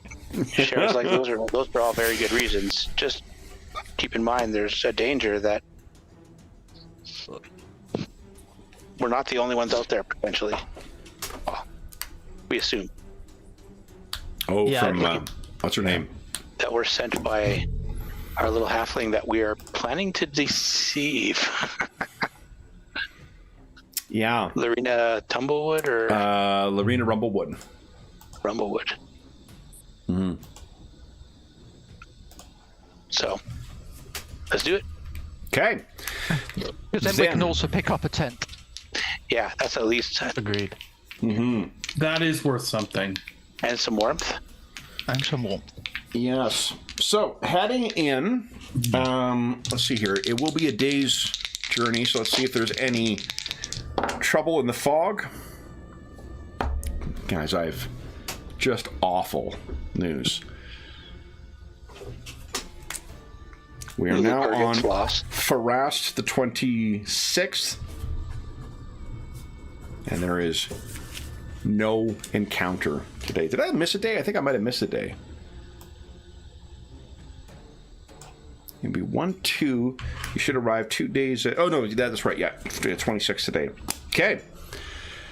So as you approach the outskirts of Navactus Crossing, just as a reminder, it is a village surrounded by a wooden palisade on the side of, or the banks, the north bank of the Shrike River. And we have, I'll bring only you guys over because Uligor has disappeared into the fog. And you're sort of on it before you realize as well. And we had, where is it here? Ah, there it is.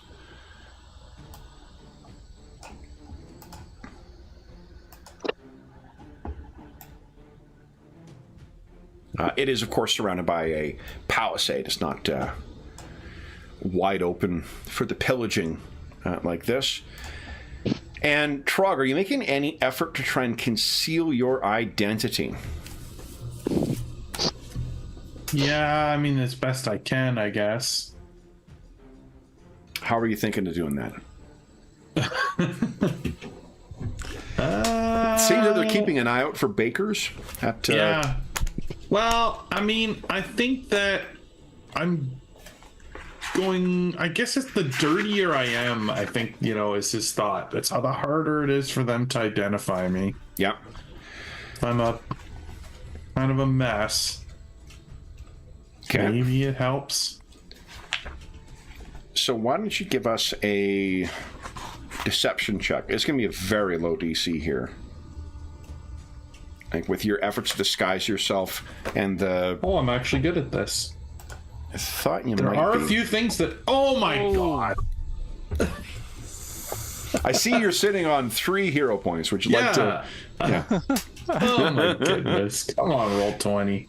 Yeah. Finally something I'm good at. There you go. That's actually a crit. What do you... so as you guys are being inspected by the gates, the guard at the gate, he's looking you all over. What's your business here? travelers, hey? Travelers. Just looking for some rest on our way to Restov. Rest, Get out of the rain. I got a hearty ale and some hot food.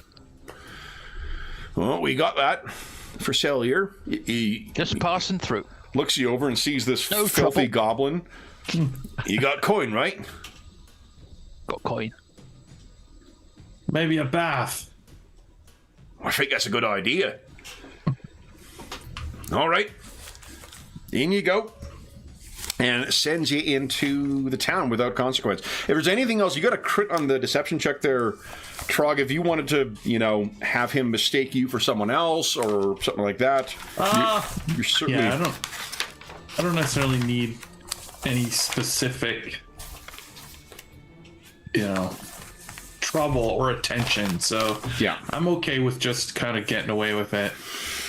All right, then you will be heading into the Plow and Pillage. Now, a couple of reminders. The Plow and Pillage is where you stayed last time.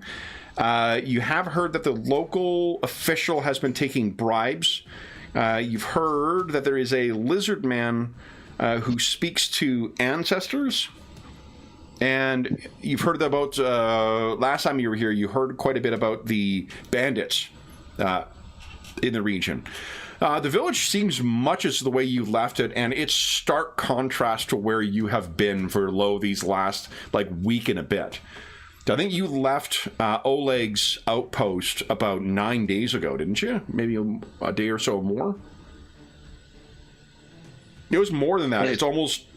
God, it was... The 17th is when you ran into the vampire thing, and it's the 26th today. 9 days on the road. Wow. So, as you make your way up towards the Plow and Pillage, you can hear that there's a fair bit of noise coming out of it. Last time we were there, it was, the locals would want to go in and enjoy the time there. And given the chill that comes in from the fog that has rolled in from the river, it seems like more people are seeking warmth in there. But it's more than that. You can hear someone playing. There must be a small band of performers that are in here because someone is playing a very boisterous song in there. And why don't you guys give us a society check, please? See if you can place anything, Farage. It's an excellent suggestion, Craig. Nat 1. Vaz is like, we're under attack! Everyone gets a hero point, by the way. Two nat ones. I'm going to reroll Oh my that. god. Okay, go ahead. Wait a minute. I got all these bad conditions on myself. Hold on. Oh, yeah, right, yeah. You're still dying, wounded, Yeah. and Well, dying won't impact anything, neither wounded. Okay, so Trog, Shara, Brahmo, you're not able to place this. Vaz. So Nat 1 will be inferring something or some negative consequence from this. Do you want to spend a hero point or you want to... Okay. just don't roll a one.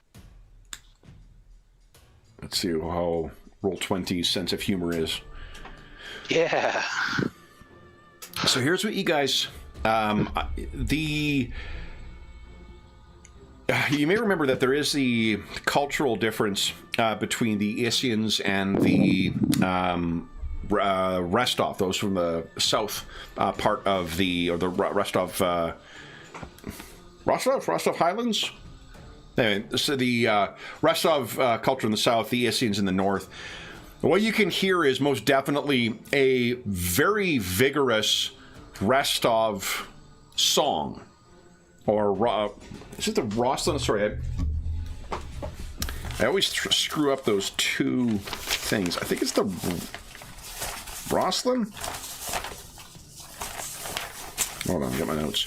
Got my notes here. It is Restov. Thank you.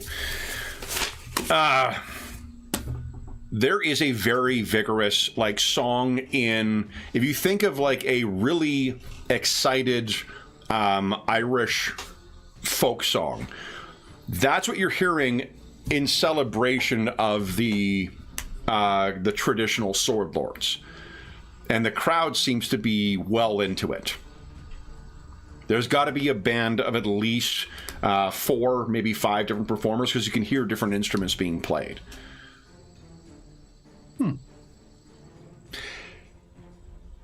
What that likely means is the spirit in the inn is likely to be as warm as what the hearth is likely to afford.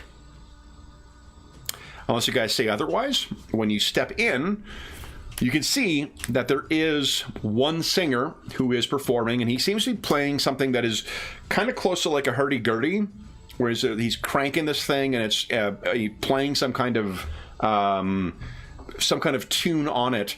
And then the 3 other performers, there's like someone playing something equivalent to like a boat ram, a small drum with a single, a single stick. There's someone playing a flute, and there is someone who's playing a lute. But the 3 other performers are all halflings. So there are 3 halfling performers in here, and there is one human who you would guess as being, he doesn't have the distinctive light hair, light eyes, and pale skin of an Ishian. So you'd guess that he is likely from the Southlands in Brevoy, a Restov or Restlander. He's the one who is vigorously playing away and singing away on this song. The crowd is about, or the pub itself is about 2/3 full, and of those 2/3, you would guess that about 2/3 of that are well into the song. The other 1/3 are really not into it, and when that first song finishes, as you guys come in and they start going in, and this song is about, the next one is about how stupid Ishians are.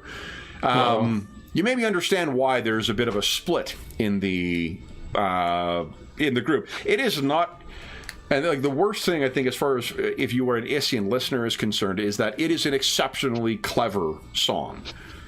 It is right, playful. it's well done. It's exactly, and they go into it, and so that is what's the sort of the thing you go into. There are places to sit in here, and there is one other thing that does stand out, because someone looks up at you and waves.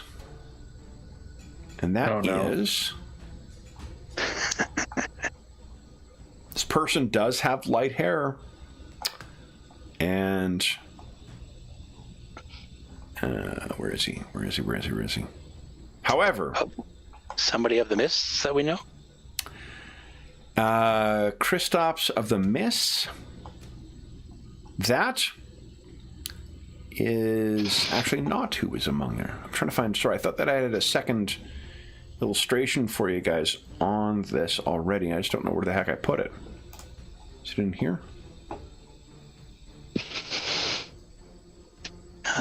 Titled Unwelcome Assassin. No. Yeah. Keep scrolling. It's near the end. Oh, here it is, guys. So Yeah. there. Oh, I don't want to show you the things. Let me do this for you.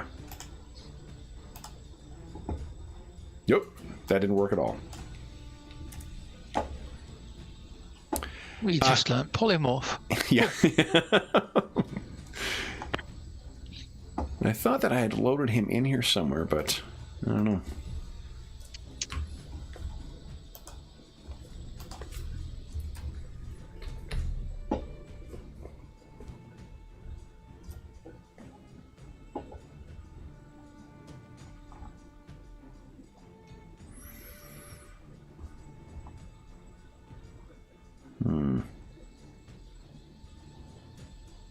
There's Kristaps. Well, I'll have to load the image afterwards because I don't know where the heck I put it. But the individual who is in here is someone that you have met on the road when you were heading out to... oh, there we go. I got his name wrong.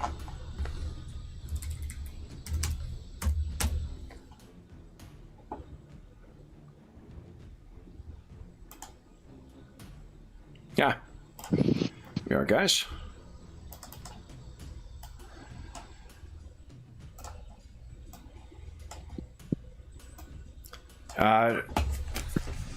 Tristan, the priest who you guys met with on the road, who's traveling with the merchants.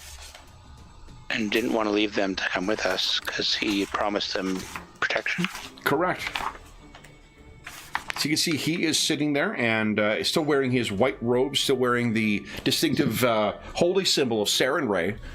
And he looks up and sees you four come in, recognizes you, and waves.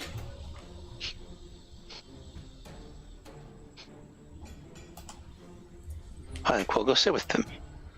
Here's maybe a better picture. Here, guys. So if you make your way over, he is sitting with some others, but he makes his excuses and gets up to join you guys. There is certainly a table that all five of you could sit at if you choose to. And he says, well met. You have returned then. Well, We made it. indeed. Will you come and take a drink and eat a meal with us? Most certainly. I'm very delighted to see that you've made your way to Navactus Crossing. I had intended to carry on to Rostov. I believe we agreed a week I would wait, and I just found myself, due to circumstances, staying here longer, and so it is. And you got your charges safely home? They have safely arrived here, in part thanks to you, so yes, thank you very much. I know that you found yourself set upon by those, what did you call them, bush bogies? We found ourselves set upon by pretty much everything. Well, I will be interested to hear how the rest of your trip treated you. And I believe they have a custom here when you come upon travelers or companions, the ones who reach here first, we owe to you a way to warm your welcome. He gestures over at the bartender, who nods and kind of, brings 4 drinks over for 5 drinks, including his. What do you guys tell him about? Do you hold anything back, or are you telling him everything you've experienced? I think other than Ulagor, other than anything dealing with Ulagor, I would probably at least mention Oleg's and what we were able to do to help. Okay. They were being pressed, and we were able to help them with that. You took on the bandits yourself on your own recognizance. Shara will reach in and pull one of the,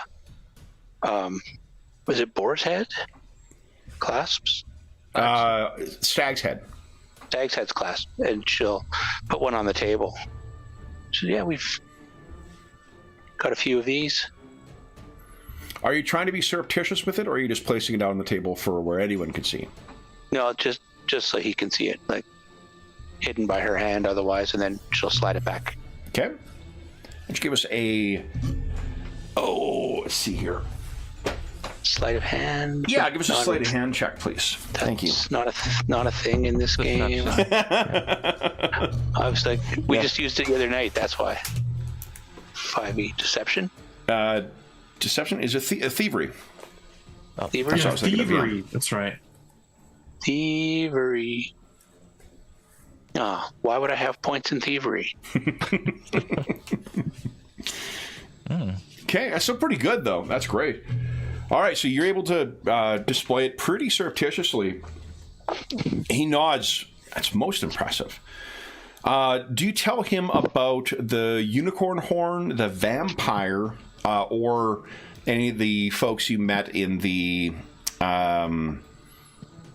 Varisian camp?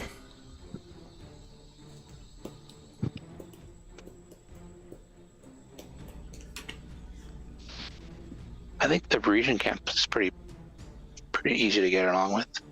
I mean, Vaz is wearing a set of plate mail armor now that has the symbol of Yomadai on it that she was not wearing before. Yeah, I was thinking that we probably need to talk about the vampire.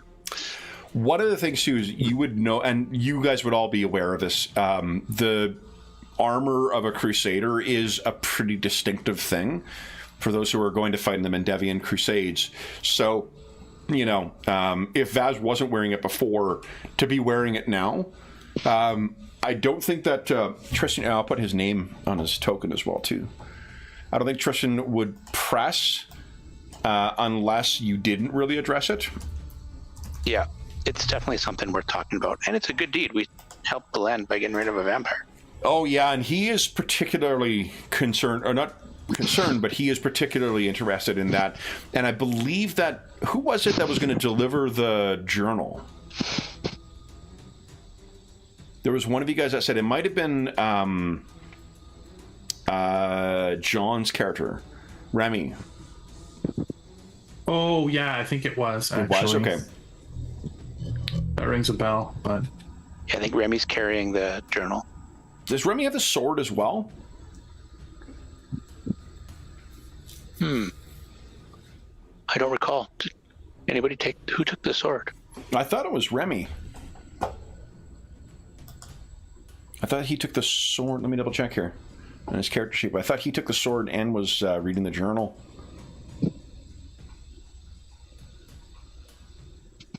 Yeah, he's got a sword called Light's Grace. Yeah, I definitely don't have a sword. I mean, we were assuming it wasn't you, Trog. I'll be your sword, Trog. Sword for hire. So he is, he's quite impressed with the fact that you, after facing such a terrifying foe, to track the thing down and then to have uncovered the tragic past of that. He has not contacts within it, but he within the Church of Yomadai in Resta, but he does have Serendrian, I guess, priests in town, and he can certainly try and put in touch from the Serendrian churches to reach out to Yomadai. They're very friendly churches with one another. The god of the sun and the god of, like, you know, paladins and lawful, you know, protection and stuff like that. So, anything else that you tell Tristan about that I haven't mentioned?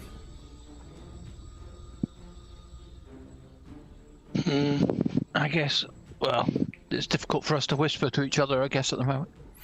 Oh, it's most definitely easy to do so. That okay. Restovian singer is really fucking belting things out, and is a halfling backing band.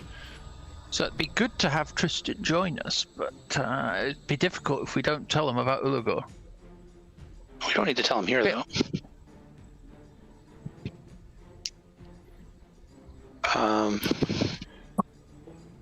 I suppose he would ask the cause you guys. I don't think you did. You tell him what you were doing? Yeah, that's what I was trying to remember. If we mentioned what we were doing. Yeah. I don't think we told many people at all what we were doing. No, I didn't remember telling him. Yeah. Because I think you were at that time trying to talk about, like, oh, we're going to conquer out here and we're going to become kings. So then what... I suppose, because a natural... If you haven't asked it, the reason I ask is because I think conversation would likely go to... Were you just... Like, were you hired to be troubleshooters? If you didn't accept any payment from Oleg and his wife, but you were willing to take up arms against the... not only take up arms against the bandits, but then to defeat and track down and ensure the final rest of this vampire. What are you doing out here? Well, we could say that we were out to get that sword, right? And that one of our friends has got it who's not in the town at the moment. Which is literally true. Yep. So So he leans in. Oh, Dave, would you mind moving your mic just a little bit? We're getting some breathing sounds again. He leans in. He says, "Did you? This is one of the lost Aldori swords. A sword lord sword." Indeed. Well, that's... He gestures over at the singer, and he says, "This..." Oh, sorry, I think his name once again here.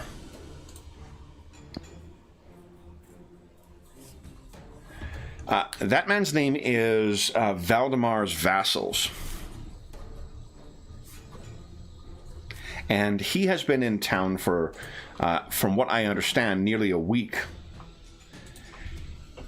And I'm not certain if there has been a change in sentiment in here, but I don't recall there being quite as much pride in the sword lords of Restov as he and his performers have been. Is there...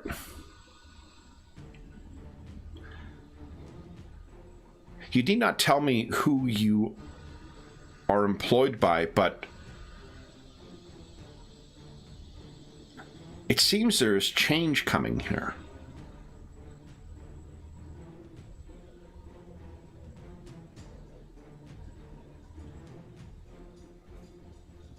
Potentially, but honestly, who knows these days? We're but small cogs in a big machine. You can see we are hardly sword lords ourselves. No.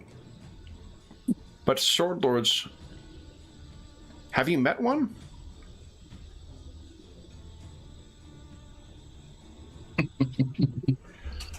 That's a no, then. No. From what I hear,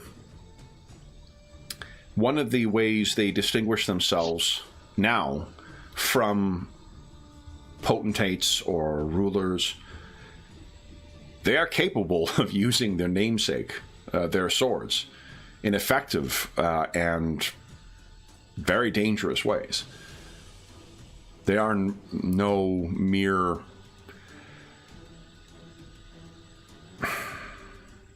aristocrat.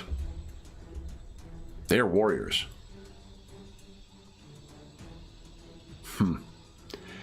So You see Trog's like shaking his head, but unintentionally. what is your intent then? You were to travel on to Restov still? And then what? Deliver your cargo? Exactly. Maybe collect some Being bounty. too open here, but yeah. Collect some bounty on some of those we've taken care of. The bandits, you mean? Yeah. And then what? Maybe we can get the information for that poor soldier to the right people. I would be happy to assist with whatever way I can in that task. Though I must admit, I'm new to Restov as well. And we heard rumors there might be work coming from the sword lords. So, Oh, but we don't have the full details yet. But something more concrete than the thing we've just done. and what type of work is it you will be pursuing? I think we need to find out more details when we get there. But it sounded hopeful. Oh. We had no better offers. As long as it's got some warm beds and hot food, I'll be okay. Mercenary work, then. Maybe less wilderness work.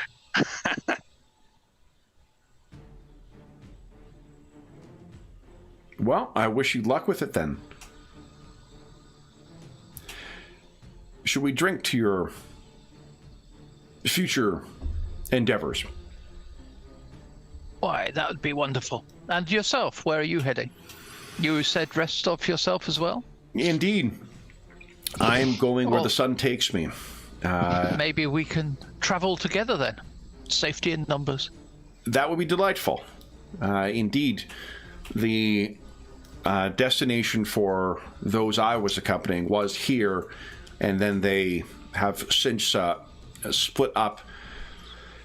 And lovely as this village has been, I fear that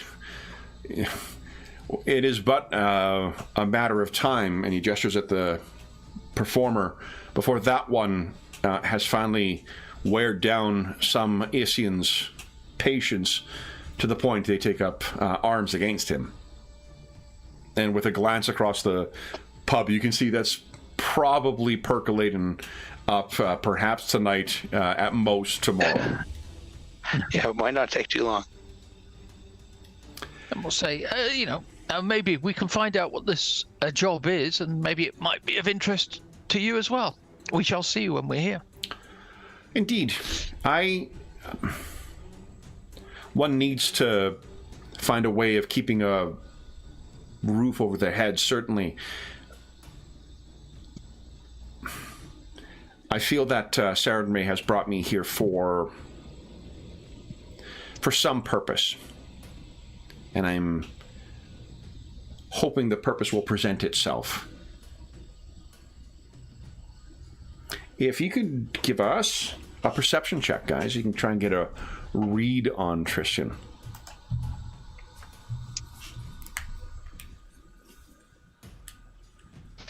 Okay, Brommel, definitely.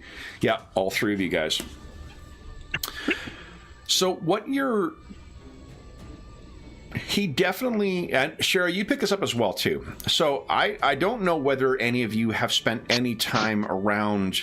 and I don't mean like you guys would have seen and, been aware of and maybe attended services put on by priests. But a person who devotes themselves to a specific church, particularly a church like Sarenrae, is a very particular type of individual. So for him to talk about, wanting to find the purpose and whatnot, that said, they're not, blind to the needs of the mundane. He likely got paid to accompany those people traveling along. He will need to get paid as well to be able to keep a roof over his head. But if you do wish to try and appeal to him, he might be, particularly if you want to appeal to something that is more where he's going to be on his initiative trying to work with you guys, you may wish to consider what he values, which is this divine kind of purpose. He was particularly interested in your fight with the vampire. He was particularly interested in the Tatzelworms, if you told him about that. The threat of the bugbear, or the owlbears and the bugbears. Those are later. Sorry, guys. Wrong page I was on. The threat of the desire to try and get money and influence probably isn't something that it appeals to him all that much. But keeping people safe, doing good, I can tell you... Hold on. Actually, Vanquishing evil. Just getting another book. We can be more, perhaps hint to more things. Sorry, Dave, I think I didn't want to say too much. I took my headset off just as you started talking. Vanquishing evil. Vanquishing evil is most definitely. I was just going to tell you, because it's something I like. So Sarenrae is also known as the Dawnflower, goddess of healing, honesty, redemption, and the sun. And... Redemption truck. But lest you think that they are pacifists, one of their aphorisms is for the sun and the fury, which is a battle cry that they often cry out, or that they will paint onto like war banners or things like that. So the soft blonde hair, the pristine white robes, I wouldn't let that fool you. If there is a fight that has a righteous purpose in his mind, he is most definitely going to be willing to take up arms in it. Right. What that could be. So that is what you've picked up just from your, a couple of hours of conversation over food and drinks. Do you have anything else you want to talk to Tristan about? No, I think I'll just drop the hint of saying that we're living in hopes that whatever this job is, it gives some more purpose. To I seek something more than just aimless battle. So I just leave it at that. He'll gesture to your plate then, Thaz, and he says, "Well, are you aware what you wear would convey a specific meaning to many who would be seeing it, and I hope you are not offended when I say that there would be some who see you wearing it as worth noting." In which way? You are familiar, I take it, with the Mendevian Crusade? Mm-hmm. Those here, I've never seen or set eyes upon the lands around the World Wound, so I cannot speak to the brave souls who guard those towers and those walls and take up arms against the demonic forces that spill forth. But I don't think that many are aware of how diverse the group of Crusaders are, and as such, some may see you wearing this as wearing plunder, if they did not also see one living to the ideals that are ascribed indeed, to those. Indeed. Well, I was thinking when we reach Bestov, I would visit the Temple of Iomedae myself, but to find out more. But, as I say, I hope that this task for the Sword Lords may be, as I say, something more worthy of my efforts. Of course, a mercenary contract pays the rent, but one always hopes that. Is your intent to surrender the armor to the church, or to... Oh. Yeah, I think, James, we may have heard his voice kind of going down.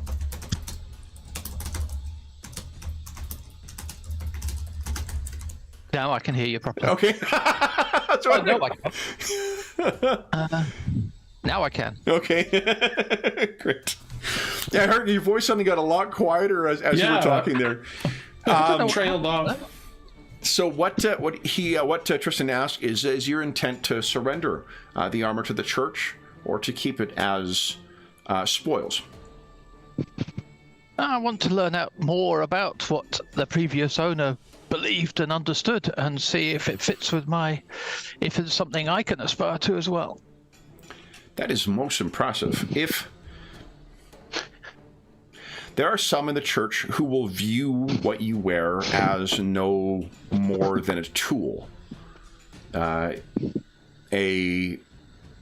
instrument that is used in order to effect a purpose. And there are those who will ascribe greater symbolic meaning to it. The devotees of Yomandai I have met have been more practical-minded, but there are those who are more grand in their beliefs. If you'd like, while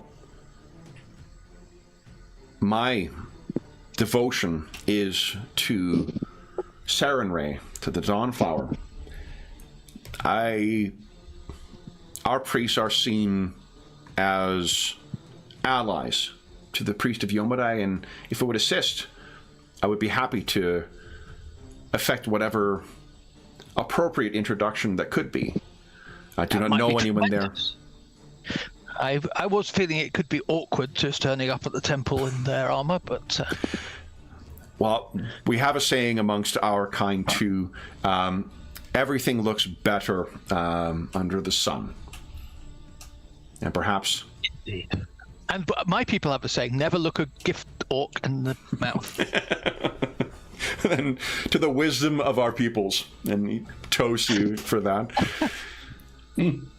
Anything else you guys wish to ask Tristan about?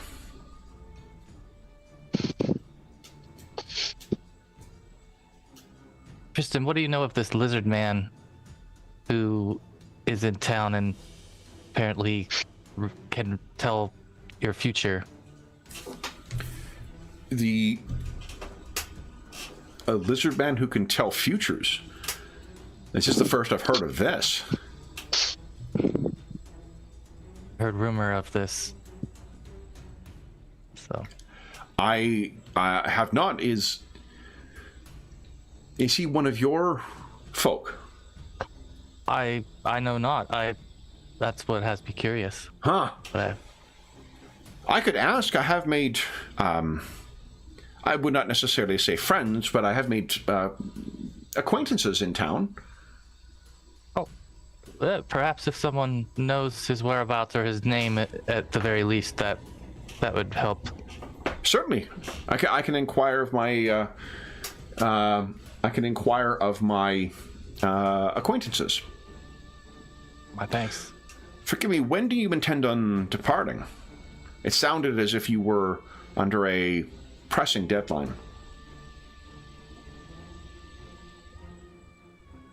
Morning it is the again, Captain. night of the 26th of Farast. You have to the 30th to reach Restov. Honestly, I think we'd be heading off as soon as we could, right? Good night's rest. Get some supplies. I can ask then, and whatever, if I can find a name and we cannot arrange an introduction before, perhaps the next time you pass through Nevactus Crossing. Okay. That's fair. I think you might be muted, which means our first toast to Mo for the game. Man, anyone else wish to ask anything of Tristan or direct the conversation in a certain way? Frog's just been biting his tongue the whole time. About the unicorn horn? Yes. Mm-hmm. It's like touching it in his pouch where he's got it hidden, but like knows not to bring it out. Yes.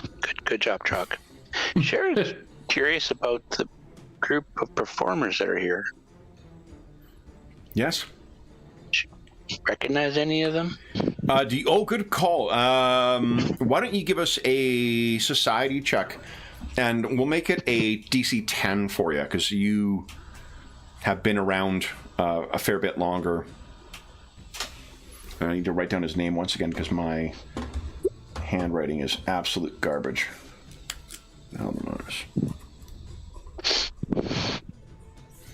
That's fantastic. That's almost a crit. Been floating around with halflings too long. So, Valdemar, you absolutely know who Valdemar... And I'll put it... Hold on. Again, I know you guys all know how to spell it, but just so, you know, we all know. I went to grade school with a Valdemar. Exactly.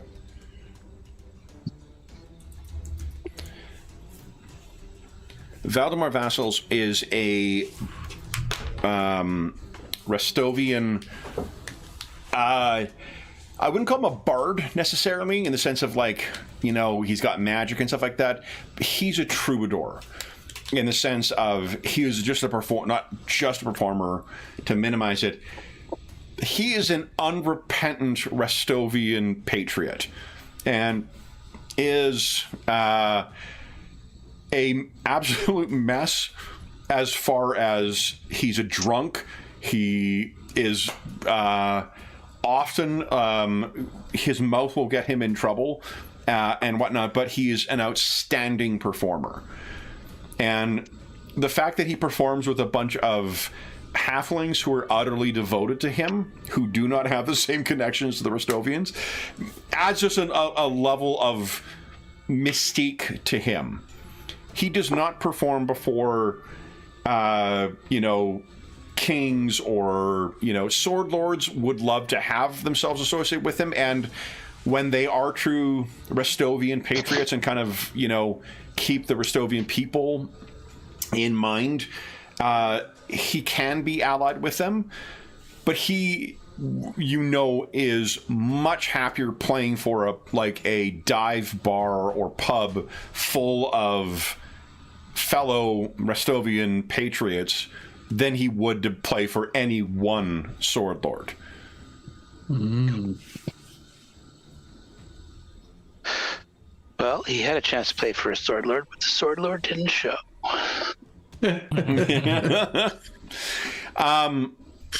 Trog, would you give us a bandit lore check, please? Yes. Sorry, would you give us a bakery lore check? Right. I misspoke. Oh my goodness. I'm going to re-roll that. Yep, go right ahead.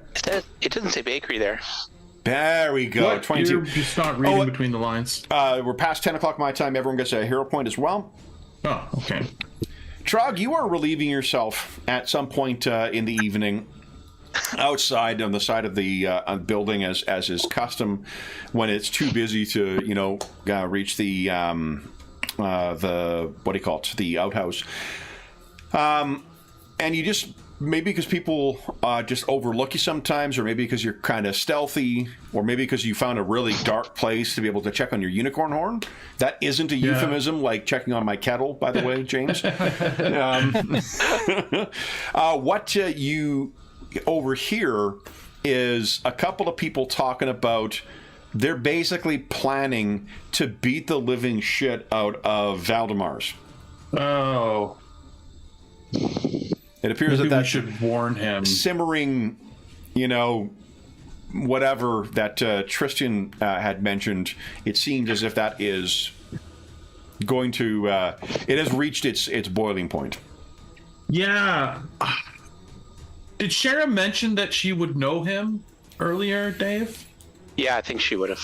Okay, because then when I get back in, I'll say to Shara, Shara, I heard outside that some of those men, and maybe I'd point them out coming back in, are planning on jumping your friend, the troubadour. At this point, Valdemar's is exceptionally drunk and about 1.5 times as loud and enthusiastic as what he was when you first showed up. And he was pretty fucking drunk and enthusiastic when you first showed up. The crowd is even more, again, 2/3 of it, even more into it. I think it would be how does the bar tavern keeper seem to be taking this? He's loving the joviality and people drinking lots, and seems to be loving you haven't seen any look. Yeah, you know what, if you want to get a sense of it, you can give us a diplomacy check. That's what you use for gather information here. You can get you could ask the maybe you ask the waitress or waiter or something like that. Yeah, so sure, no, the bartender the bartender is the proprietor of the Plow and Pillage, fucking loves Valdemar's. That's probably why he's been here for a week. Yeah. I mean, the amount that people are drinking as well, likewise, seems to be probably beneficial for him. Yeah. I think Shara will slip away from the table and get the tavern keeper's attention, and she'll let him know that she's heard that things are getting to the point of Valdemar being in danger. And perhaps he sort of looks at you. So the guy who owns this is a great big guy. He is clean shaven, but he's that kind of clean shaven where it seems like it is a Sisyphean task where, as soon as it's done, he's immediately got that constant growth back. His hair is kind of a mess. There's all sorts of decades old grease stains on his smock, the big leather smock he has on to run both the front and back of this place. And he looks at you. He's probably got a foot on you as well, too. Great big guy, and at least, 100 pounds. Yeah. And he kind of studies you and says, "Is that a threat?" No, not at all. In fact, I would be appalled at such a thing. But a friend overheard some people in darker places while he was outside relieving himself. But it seems that some of your other patrons are not as pleased with the political aspects of some of the songs. I see. Your friend, could he point them out? He could. Would you like help with ensuring that your performance stays safe and or relieving some of these other fine folks of their tables? He kind of, half grins. And he says, "Are you from Restov?" I'm from around and then through Restov, but Your accent. You sound like a city girl. maybe. He looks over at Valdemar's. Do you know him at all? I heard him before. I know of him. Never heard him before. He's actually quite the performer. It's amazing how he can get as much out, given how much as he's consumed. It's one of the two miracles about him. If you think he can drink well, and you think he can sing well, just wait till you see him fight. Oh. In that case, another round for my table, and we're just going to have front row seats. You're a good girl. And I thank you. And can we get some hot meals, too? You guys ate with Tristan before. But I thought we just had drinks. No, you ate. You guys were, okay. were talking for quite some time. Well, she's feeling kind of snacky, so maybe Sure. a little more. Loaf of bread or something at least. Yeah. Breadsticks? Can I have... Is that order of mozzarella sticks with marinara, please? Oh, man.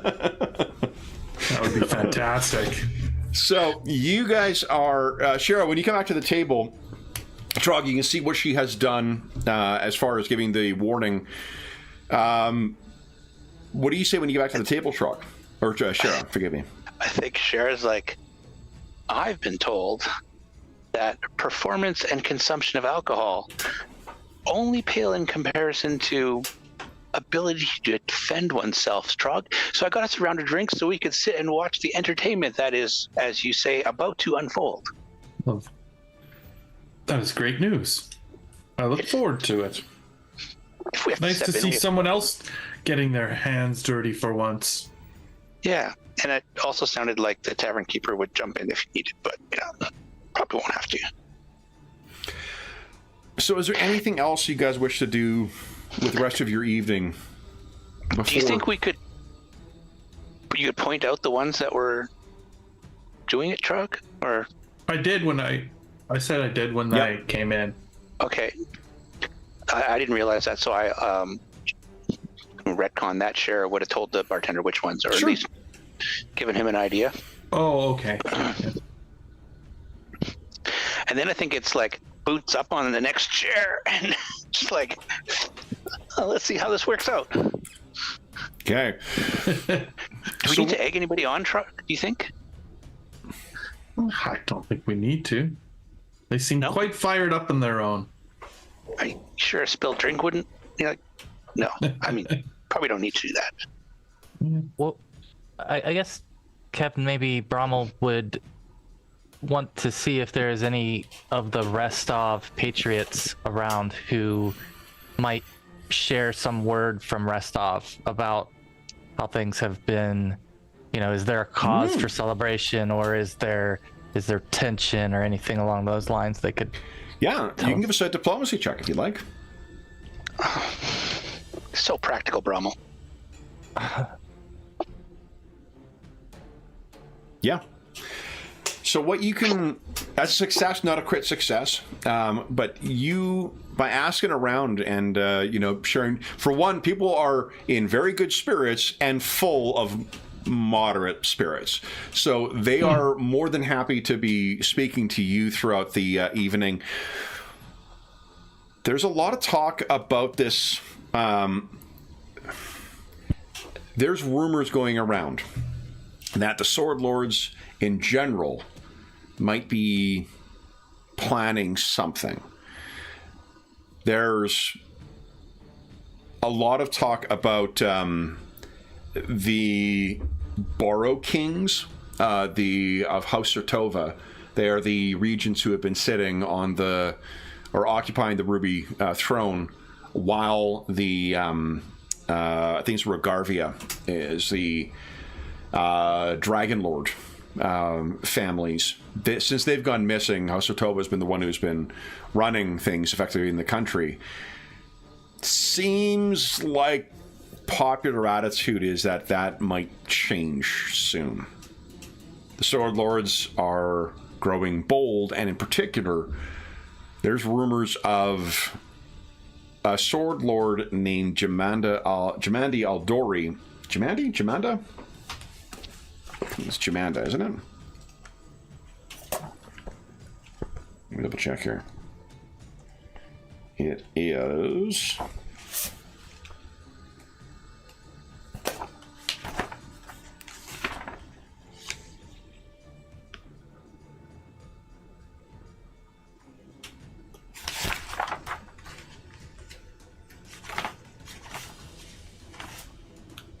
Where is she?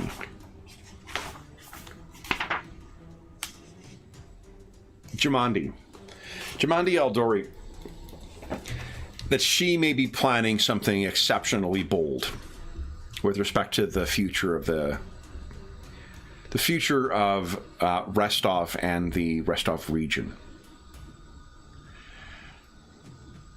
The more drunk ones talk about how they intend on seizing not only the lands to the north that the Isians have occupied, but also to expand out into the stolen lands, making for a greater Restov, even bigger than it ever was before.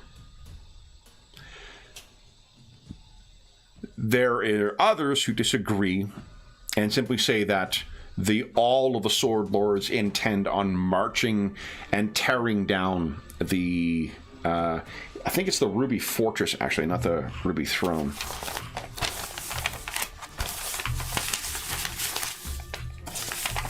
Where is it here?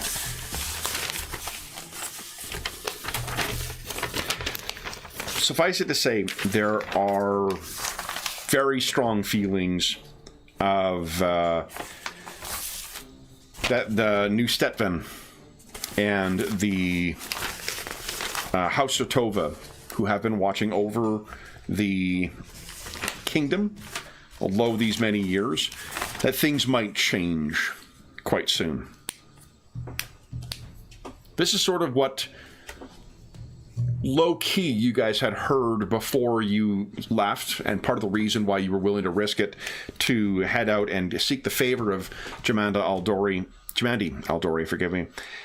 But yeah, the Ruby Fortress, the Dragon Scale Throne, forgive me guys. That is what the more bold are saying, is that they intend on tearing down even the last remnants of Rogarvia, of House Rogarvia, and that it will be as if the dragons never came to Brevoy.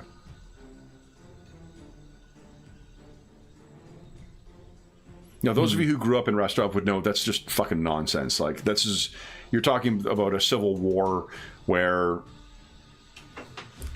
at best, the forces might be equally split unless someone had organized some kind of support elsewhere. So, it seems as if things are a little more turbulent than what, or at least this is what these folks are telling. And they are 2 days travel away from Rostov, so who knows what they believe, or whether what they're saying is true. But that seems to be the scuttlebutt, at least. Anything else you wish to ask about Brommel?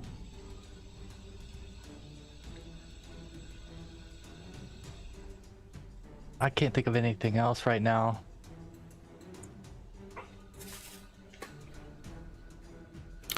Anything the rest of you wish to do with your evening? Apart from enjoying the music and company. Just waiting for the fun. It's so hard. I'm like sitting on my hands, biting my tongue, just trying not to get noticed, but he wants to go gamble and get really drunk. Oh man. It's tough. The evening finally, there's a break in music, and Valdemar and his backup band all kind of stagger outside, and you can see that every single one of the individuals who were talking about that, as well as another 5 men, get up and head outside. I think I'm going to sneak out too. Okay. Do you wish to be surreptitious and not be noticed by those Ishins? Yeah. Give us a stealth check, please. I'll be right back, fellas. There's fresh air calls. I know what's going on, so I'd probably follow you. Oh. Okay. Yeah, I think I want to go along. Hero point that? Oh. Yeah. Yeah, let's do that. Nice.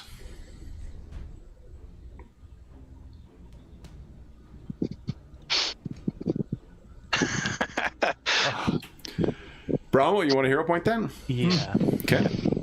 I guess if you're all going, I'll go. Well, someone's got to watch the table. No, just kidding. Not a harrowing. Okay. Yep. All right. So Bromwell's the most conspicuous of them. You all make your way outside, and you get there in time for, like, the Ishins are wasting no time in sort of trying to mouth off. And while you can see that Valdemar is the one who kind of turns and gets ready to, throw the first punch at the person at the head of this, pack of around 10 drunk men, it's actually one of the halflings who surges forward and manages to get the first blow in. And then it just sort of falls into an absolute mess of a fight. And you guys are both more capable of combatants with this than what any one of these people are, and you have the benefit of catching them all by surprise. Even with an 11 Brommel, you're still beating them. A 10 was all you needed in order to get the beat. So why don't you guys tell us what your best the best shot you got in on this fracas? Well, I'm going to let out a right old roar, but then intimidate, and then I'll backslap someone. Okay, and you just you might as well have hit him on the back with an oar, because all the wind is knocked out of him, and he just falls to his knees, kind of gasping, trying to get breath. And one or two of them, you can't see it because of the dark, but you're certain they wet themselves at the sound of your battle cry. Who wants to tell us the next one? I think Brahma will do like a tail whip to try to sweep one of them off their feet, possibly. Yep. and the falling rain and the fog has left a slurry of piss and mud on the ground here, and you send at least 2 of them falling well down into that, and at least one of those 2 comes up coughing up whatever they inhaled as they hit the ground. Shara or Trog?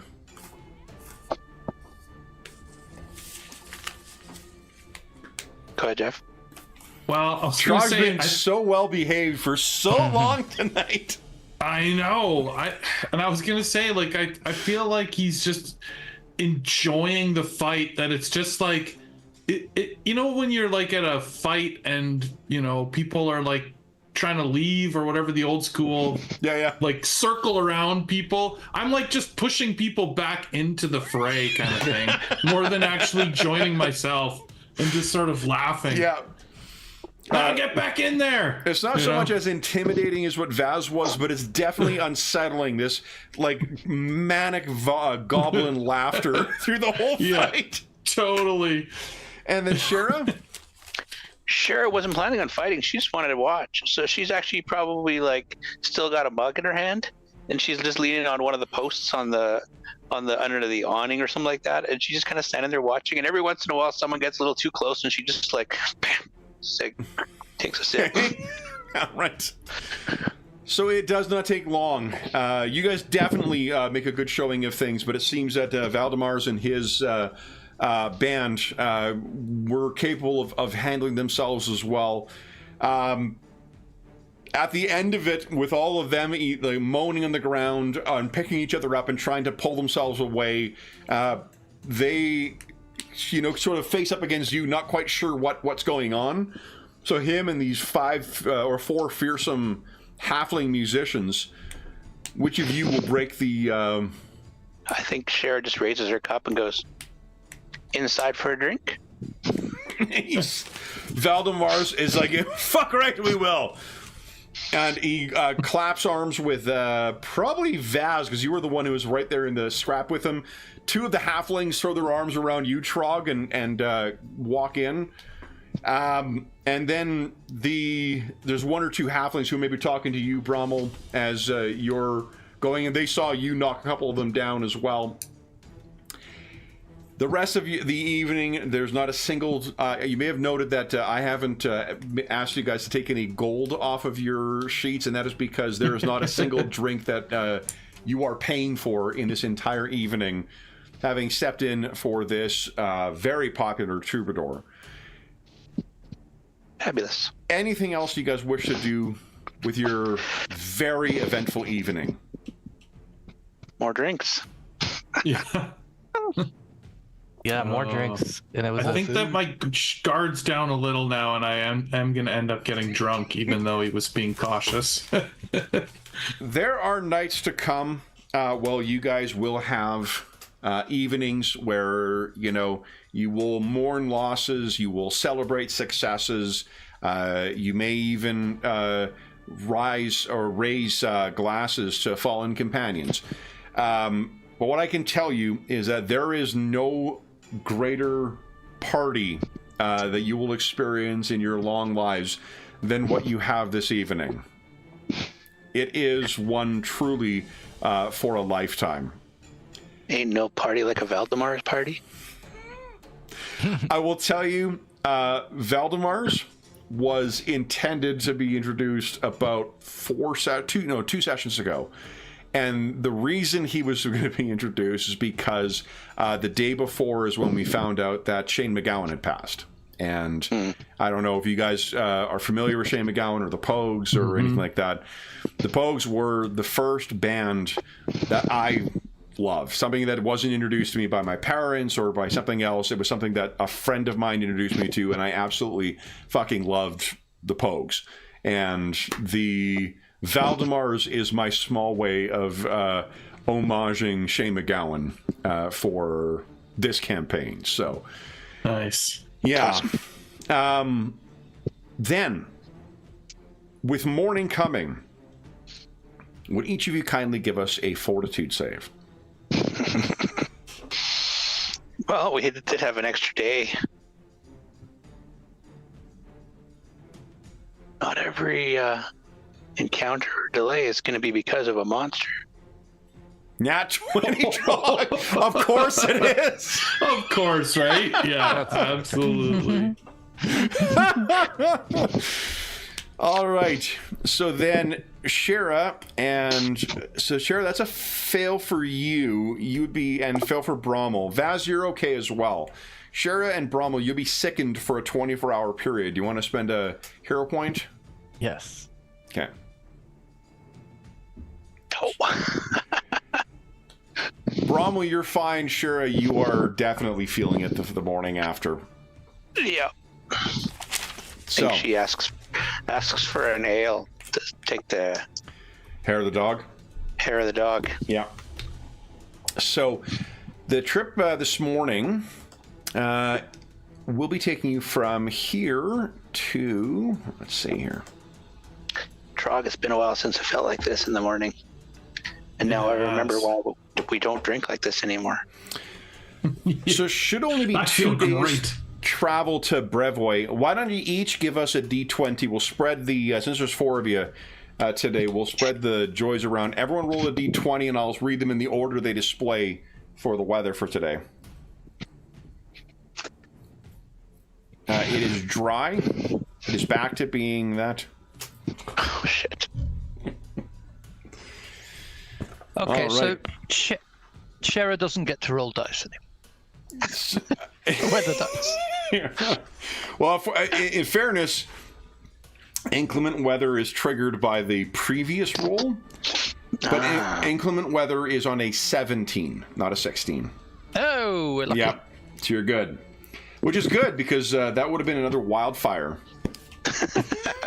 So, remember how much fun that was, Trog? Yes.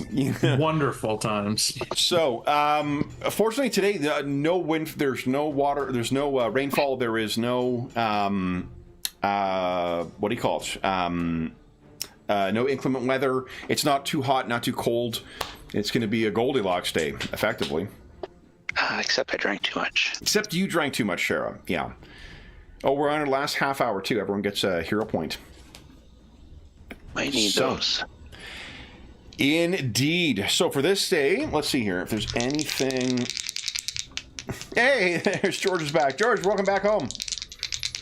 He's still on UK time, too, so it's got to be pretty late. All right.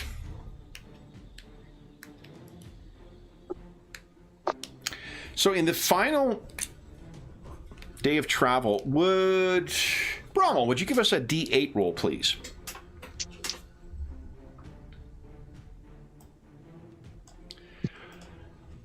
So you, 4, begin traveling. Knowing now that Tristan is coming with you, would you be inclined to tell him about Uligor? Yeah. Brommel Yeah, trusts him for what that's worth. I think we talk about this in secret before we come out in the morning. Okay. Because otherwise it's going to be kind of an awkward... So how do you describe Uligor to them? I'm curious about how you're... Excuse me, my goodness. So I'm just going to show you guys. Here is Tristan's character sheet. And you guys all have access to it. Sweet. What I think I'll do is I'll keep the NPCs one level behind you guys for the campaign, for those who are adventuring with you. And I'll have a sheet for Uligor shortly, too. But how do you frame it? Because there's a lot of different ways you could describe Uligor. Yes. I would say, well, Trog got to know him because he is a bandit, but he's a man who wishes to better himself and live up to that. We talked about bringing a Sword Lord sword back to Restov. We just happen to be bringing a Sword Lord descendant with it. And Uligor I'm just saying the discussion beforehand. Yeah. The suggestion, and that he seeks to better himself. So Yeah, I think focusing on the good is important here, but we also need to be. I don't know. Ulagor is also unconventional. If someone said they were meeting a sword lord's descendant, I'd probably think of a noble, wouldn't you? Some like fancy, well-to-do. But I guess your description of him being a former bandit is probably going to be. Should ease that side in. Yeah. Okay. But I think we've got to be fairly on the level with someone that we hope. Yeah, with us. exactly. And he is a bit surprised. So he is a descendant of a sword lord, and he is of mixed ancestry. Indeed. Life is complicated, right? In wondrous ways, indeed. Infinite diversity and infinite combinations. I heard that said of someone. Careful, I'll stick a Klingon on you. He seems like a lot of what you guys had said the previous evening, and a lot of your actions from the previous evening sort of make sense to him now, because he would have seen you guys all go outside and then all come back in, arm in arm with Valdemar's and his crew, as well as the what do you call it? Oh, I just said to save any comments or whatnot too. Having Valdemar's bands as the halflings is not a slight against any members of the Pogues or any stuff like that. I know there was a period where Spider AC took over as the singer for it. That's not at all. I thought it'd be funny to have halflings as a supporting band. So, just for the sake of clarity, I'm not casting shade on the other members of the Pogues. In any event, the so Tristan is extremely impressed by this and is happy. I think Ulagor is a little. I'm trying to think here. I think he just, when you finally come across him on the road about 2 hours outside of Navactus Crossing, he, seems to have been watching for you, and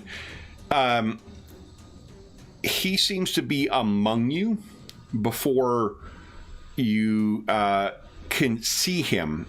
He seems to have wasted one of his invisibility spells just to try and, say while he's walking behind Tristan. So you've picked up another stray then, have you? And Tristan kind of looks around and goes for his weapon. You guys would all recognize Ulagor's voice, but you cannot see him. Yes. It's like an orphanage. So he will reveal himself, drop his spell, and Tristan turns around and he extends his hand. Tristan of Sarenrae. And he shakes his hand. Ulagor. And his surname. What I need to do, organize my notes. Because we had quite a few times where we couldn't play this. All the stuff that was fresh in mind is all over the place here. So, I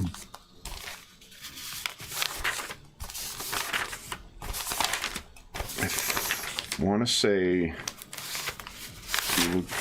Ulagor, or do you have it in chat there, or Ulagor Bartos? Or is that what was in? Yeah, no, Tristan is, I believe he's a half-elf. He's an Azimar. Oh, he's in Azimar. There we go. Yeah. So, with him shaking Ulagor's hand, Ulagor introduced himself, and Tristan makes no further, issue of it. It is in your last hour of travel of the day what you guys see once again. Another bird thing. I will tell you, I use another supplement to generate some like non-combat things here. Apparently I use the birds only book because 3 fucking things all involving birds. Oh, goodness. Did you write this before?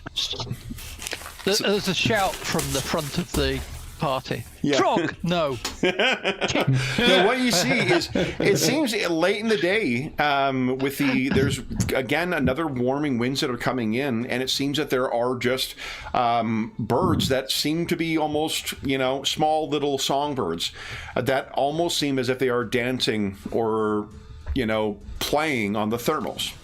They're drifting up and moving around. Yeah, really. That evening, what would you guys care to do to make camp?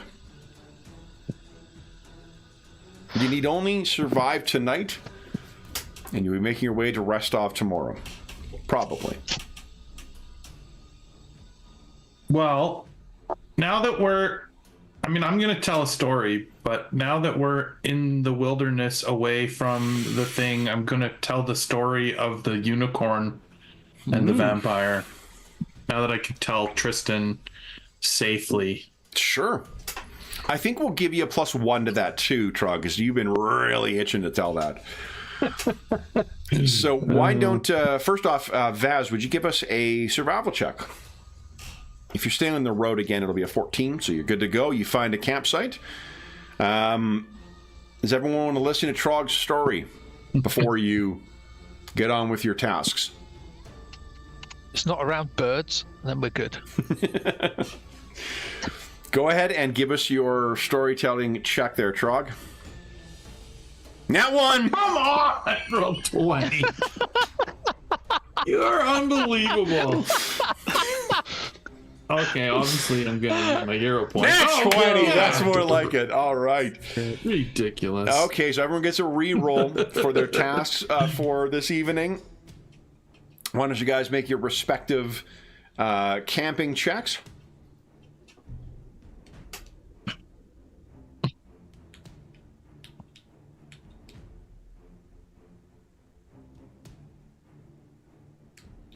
I'm assuming you're all doing the same task. And remember, you get a free re-roll if you'd like.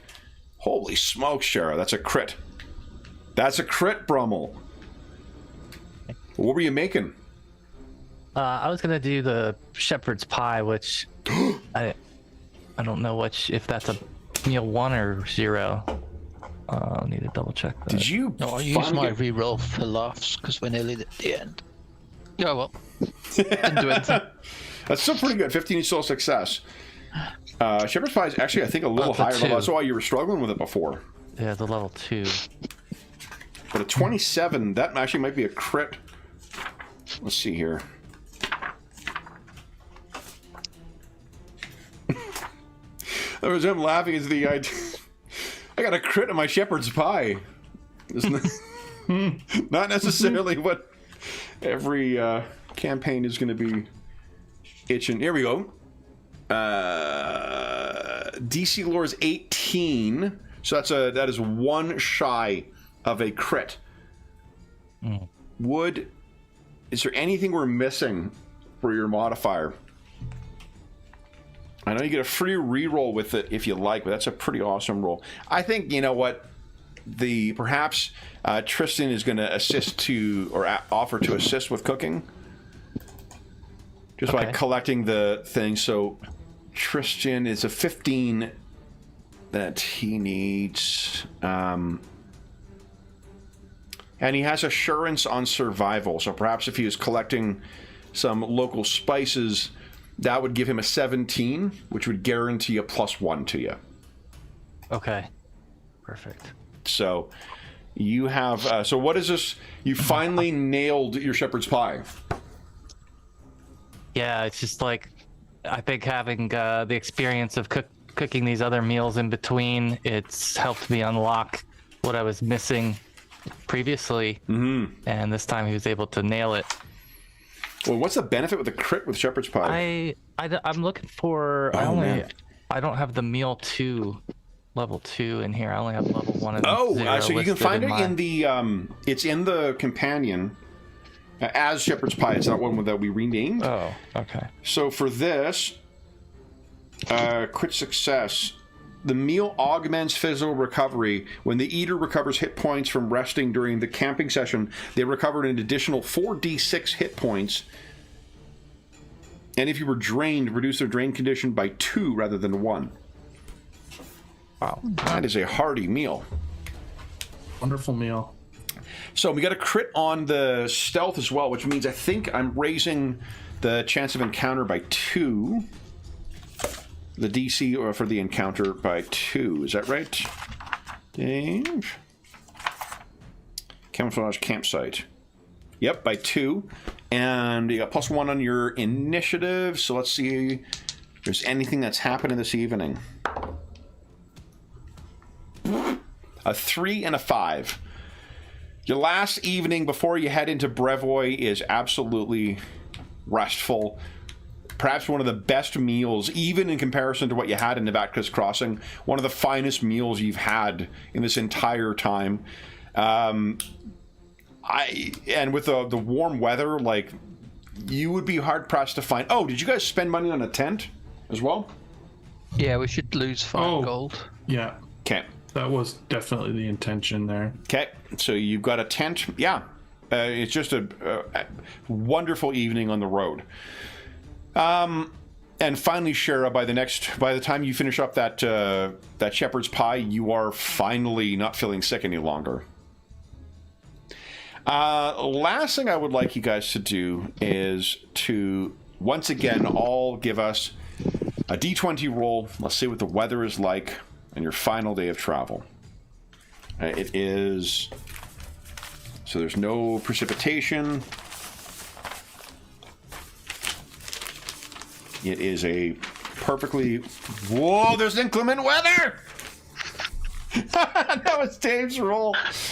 Bromel, give us a D20, please. Another one?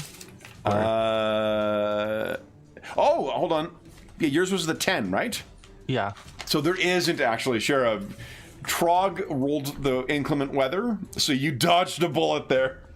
So, all right. So once again, you find that the day is dry. It is warm. It is going to be an absolutely pleasant day going into Brevoy. Oh. Or at least it was going to be before I rolled a 19 for the encounter. But we'll have to see what that is in 2 weeks' time. So let me just record down here. We're starting with your encounter. The other guys better turn up next time. Yeah. So there we are. All right, so then, guys, that brings us to the end of our session. So for those listening at home, thank you so much for joining us for our first session of our Kingmaker campaign into the Stolen Lands of the new year. As is always the case, if you have any comments, questions, or concerns regarding the session, the campaign, or the game we're playing, please do not hesitate to leave a comment in the comment section down below, and I'll endeavor to reply in a timely fashion. Otherwise, you can also find alternatively, you can also find a link in the description of the video to the Dungeon Musings Discord server, where all of us are active, and you can find channels there dedicated to this game, this campaign, and most of the games we run on the channel. There are also a bunch of other great channels like Finding a Group or Talking About Virtual Tabletops or DM discussion in general. There's a really great community that's built up over the years over there, and you are more than welcome to join us over there. There's also a link down below to our friends at Noble Knight Games. Noble Knight Games is the preeminent unionized retailer of hard-to-find and out-of-print RPGs in North America. Not only do they have a terrific selection of new role-playing games, board games, and card games, they have an unmatched selection of hard-to-find and out-of-print RPGs. If they do not have something in stock in their extensive catalog that is part of that selection, you can put it on a want list, and they'll send you an email when it comes in. And if you make a purchase of $10 or more through their website, be sure to enter the code FALLMUSER, all caps, all one word, and you will save yourself 10% on the purchase. There's also a it'll be changing actually on Monday. So if you're listening to this after January 15th, 2024, come back to one of our more recent videos and you will find the current discount code there. There's also a link down below to something called Heroes Save Villages. That is the charity fundraising campaign that we run on the channel. It benefits the SOS Children's Villages International Charity. It is a really amazing organization, active in over 130 countries, benefiting over 80,000 orphaned and abandoned children. And you can learn all about it by following the link down below. There are, we don't have yet reported or information about what we're going to be doing to thank donors this year, but we will be having our first of our charity sessions kicking off on February 3rd, where we'll be playing at Jeffrey's request a session of Godbound, Kevin Crawford's excellent RPG of fantasy demigods, basically. And so we're really looking forward to that, and I'll have ways that the donors can affect that session. I'll announce that on the Charity Initiatives channel on the Dungeon Musings Discord server in the next couple of weeks. The last thing I will say, and all donations that go through the link down below go directly to SOS Children's Villages International. None of it goes to the channel or any other middleman. It just goes to help out the kids who benefit from their services. The last thing I will say is an enormous thank you to our stalwart heroes from tonight. So Jamie, James, Jeffrey, and Dave, thank you so much for playing tonight, guys. This was a lot of fun getting back to the Stolen Lands after after the break and after a bit of after the holidays and a bit of a break again. So look forward to seeing what you guys will be encountering in 2 weeks' time. But until the next time, for those listening at home, thank you so much for joining us. So we hope that we gave you a few hours to take your mind off the troubles of our world and think about the troubles that our heroes are encountering as they're making their way back to Restov and to whatever intrigue awaits them there. But until we see you again, stay safe, stay healthy, and happy gaming. See ya.